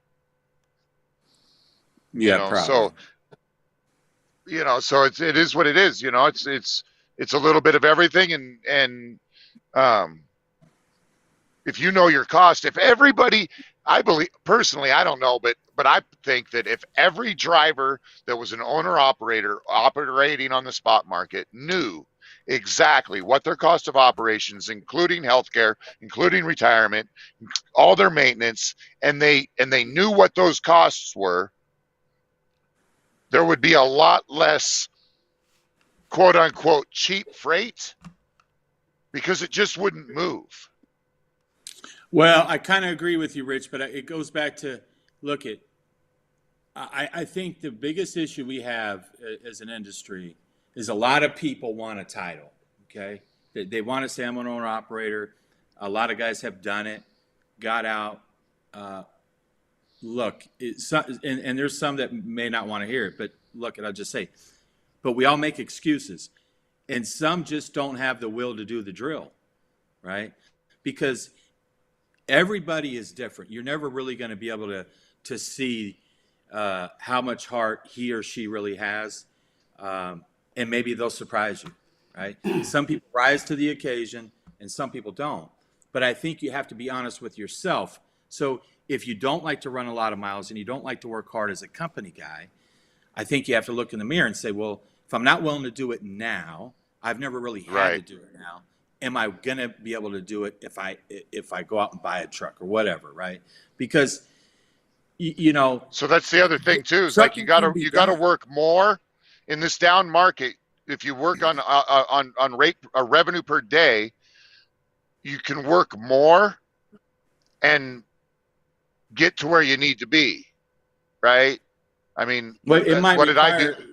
it might require some more days, but I think you got to be smart too. And look, doing what others aren't willing to do. Everybody says, well, don't go into a bad market. Well, man, I do that dumb stuff every day. That's just how I roll. I don't think it's dumb though, because I know others don't want to do that. I'm gonna go do it. You guys know that. Yeah. I'll end up in Timbuktu. See, Pigtail wants to get in the hat business, right? Let's get in the hat business. So, all right, Pigtail, call 1-800-like-hats, 1-800-like-hats. $50 Hey, Jeff. shipped right to your door. But wait, there's more. Order two There's for more. $90. Save yourself I was just some gonna money. say, Jeff, you got to hit him hard, man. Hit him He hard. wants a hat. Yeah. There's 70 retirement bucks a is- piece. Well, no, that's too cheap. No. $149.99 for tonight only. Tomorrow it'll go to $179.99. If you want Yeti coffee. He's got Yeti coffee mugs for 70 bucks a piece. $299.99. There you go. $299.99. That's right. But wait, yeah, with three. But wait, four. we got four more. easy payments. We got more. We got more. You say 5 easy payments of $60. But wait, there's more. We will knock it down to 4 payments of just $59.99. That's right. That's Hey, right. we're like QVC, That's right. baby. That's it. Shows the safety jacket. That's a nice safety jacket. I need to buy some more of those. That's it. Yeah. Well, guys, I got to get off here. I got to get up. Oh, I got to get up too, in man. just I a few I hours. got to get my beauty sleep. Look, He's I get- tapping out. I get like 3 hours sleep. That's Dude, all I get. And I we gotta already get up to 2 of those hours. How am I get an hour? I gotta be up in 5 hours, man. I gotta go to bed. Man, he's got to run 6 round trips of 5 miles down dirt roads. I do. What? It's exactly what I got to do. Hey, Jeff, ask Pigtail. Six. So, hey, hold on a second. 6 5-mile round trips on dirt road for $300 a piece. Are you going to do it? Probably not.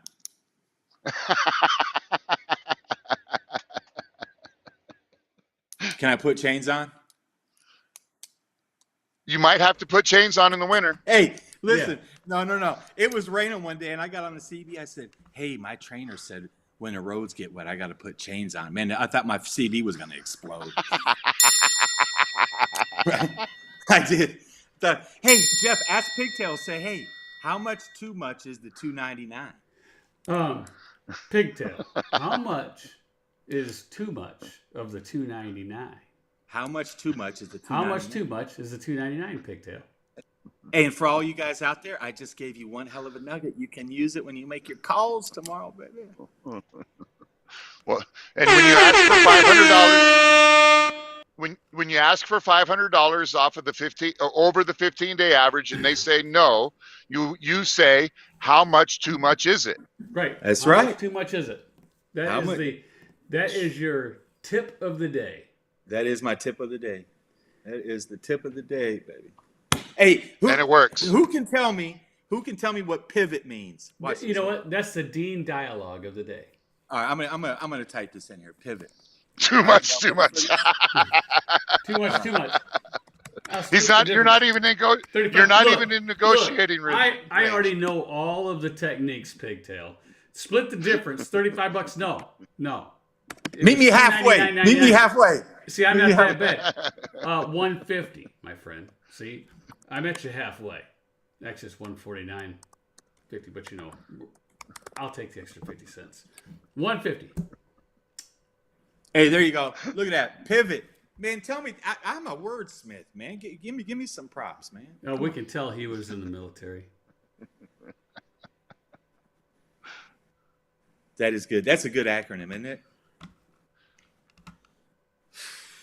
That's a good. All right, guys. Right, have a good night, everyone. Good night. Oh, the oil field guy is tapping out.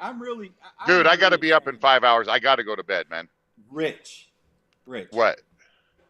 You are not going to sleep, dude. Pivot, protecting individual volatility occurring in trucking.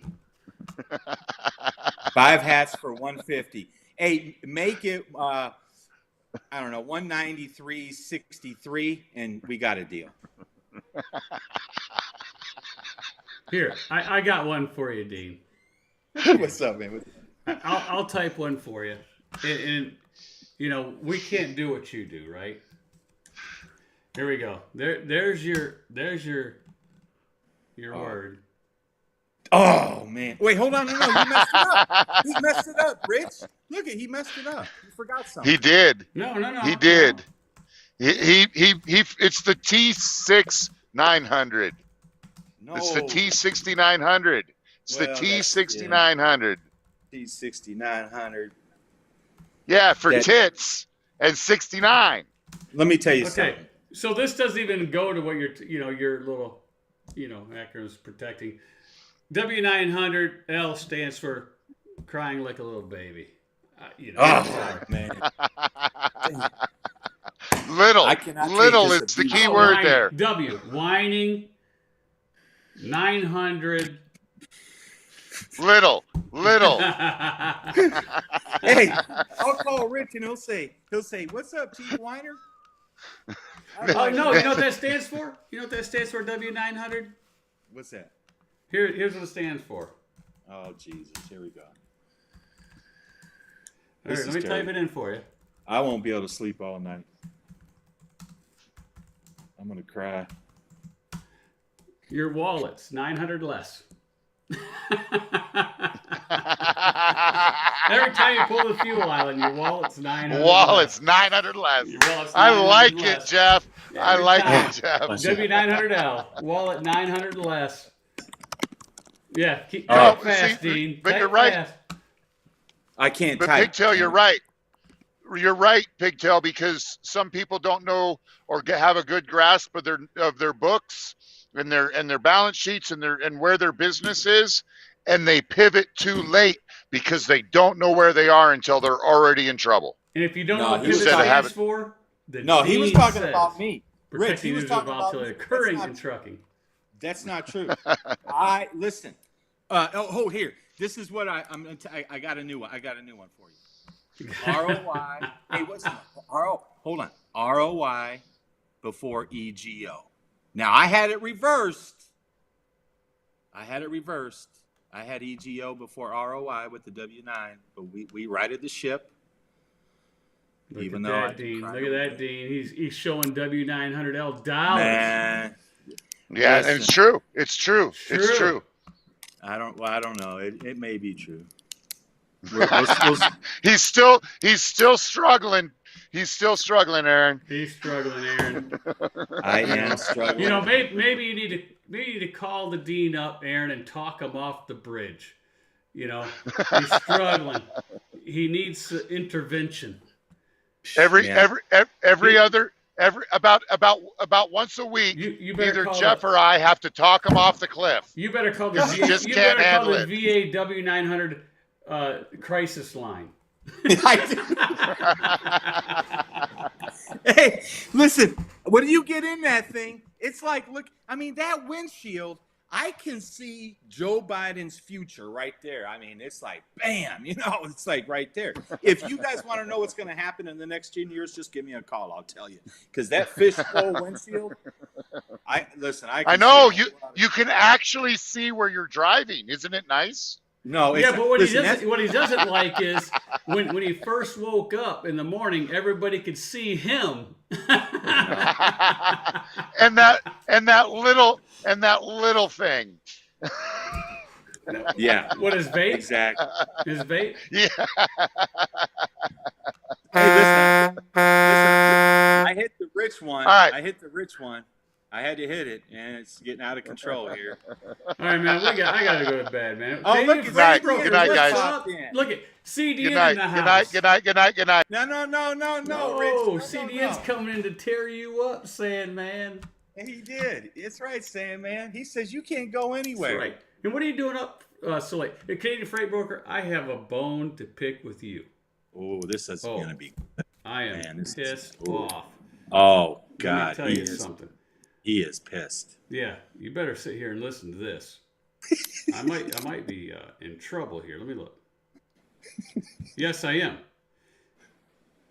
Look, you Canadians have to do something. I don't know, here. Brothers Grant. I don't know. Is it? Because my Forex, the dollar against the Canadian, the dollar keeps going up and up and up. And I'm playing the other side of it. So you guys over in Canada need to make your money worth a heck of a lot more money. So that way, my Forex play will be okay. Otherwise, I'm going to be sitting on that probably until Biden's out of office. Well, it's been at $1.37 for a couple weeks, hasn't it, Jeff? Yeah, it never ever used to get that high, right? I mean, it was trading between 123 to 129. You got to 129, comes back down, so you'd play it both ways. And then all of a sudden it decided to go to 132. Then it came back down to 134, 135, 137, 139. Back down, now to 137. You guys need to get your stuff straight over there. Because I'm not too far from the border. Tell them. You need to get your money. That's right. Get it right. Get it right. Well, you know what I'll do? You just quadruple down. What the heck? It's got to go down sometime. Well, don't count. Sometime.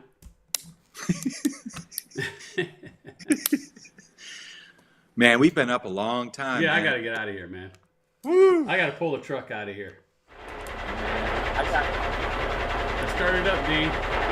Hey, air brakes are going to hit. There they go. I was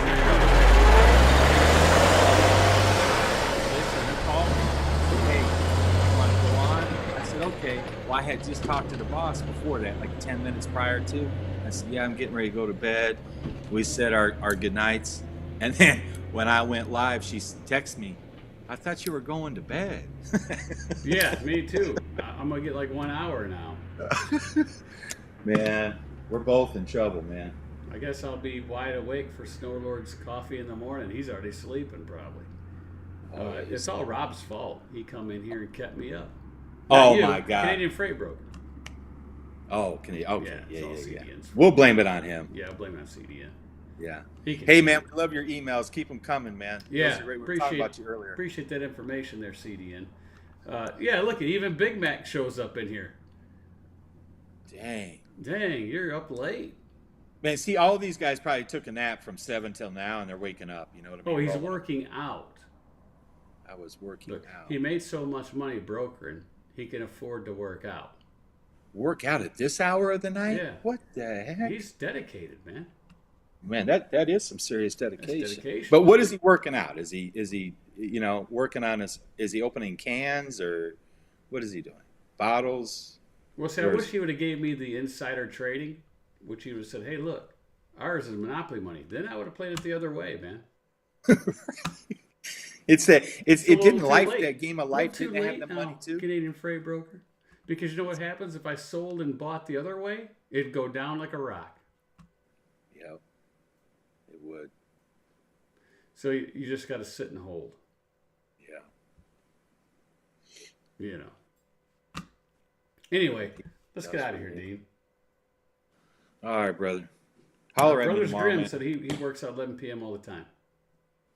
Well, he's busy. Brothers Grimm. Hey, Brothers Grimm. Hey, Brothers Grimm asked a question up here. What would be your response, Jeff? Brokers are friends or foes? What would you say?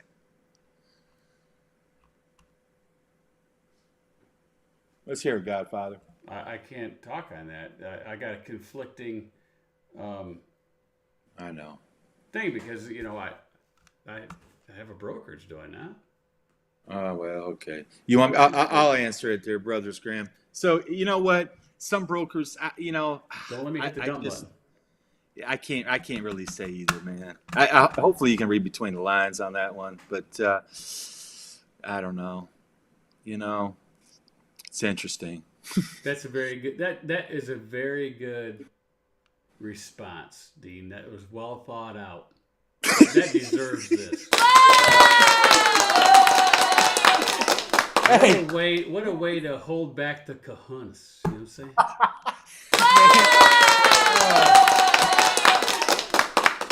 Man, I'll tell you, it's Look, CDN brings it, right? He brings it. Brokers are does. necessary evil. Hey, man, that is a great question or a response there, Rob. I like that. That's right. See, That's but right, Rob. listen, there's some guys that have some scruples, and there's some that That do or not. morals, and some that don't, right? And he's Right. one that does. So, He's the I real don't know. deal. He's the real deal, absolutely. right? Yeah. Hey, look if they were all like that, we would all have it made. We'd all have it easy. You know, what I Right, mean? we would. It would be, but we're still hauling freight. We're not putting machines up in space. I mean, at the end of that's what I don't get about. If we were, then we'd be selling Teslas and everything else. We'd just be screwed because nothing would be on time. I mean, the world would end. Right? I mean, Right, because we could never agree on how it's done. no, exactly. Yeah, nothing would even get off the It wouldn't ground. even get off the ground. Yeah, it would be terrible. You'd have like 10 guys standing there. We're getting ready to launch. No, not now. No. Oh, wait, what did I just step in? Who used this launch pad last? Yeah. They pour out a piss bottle out of the lunch pail. No, I gotta dump this first.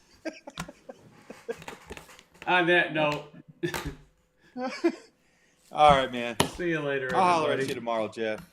Yeah, we're out of here. Let's listen to some of this music I got to re-put in there. Later. Uh-oh.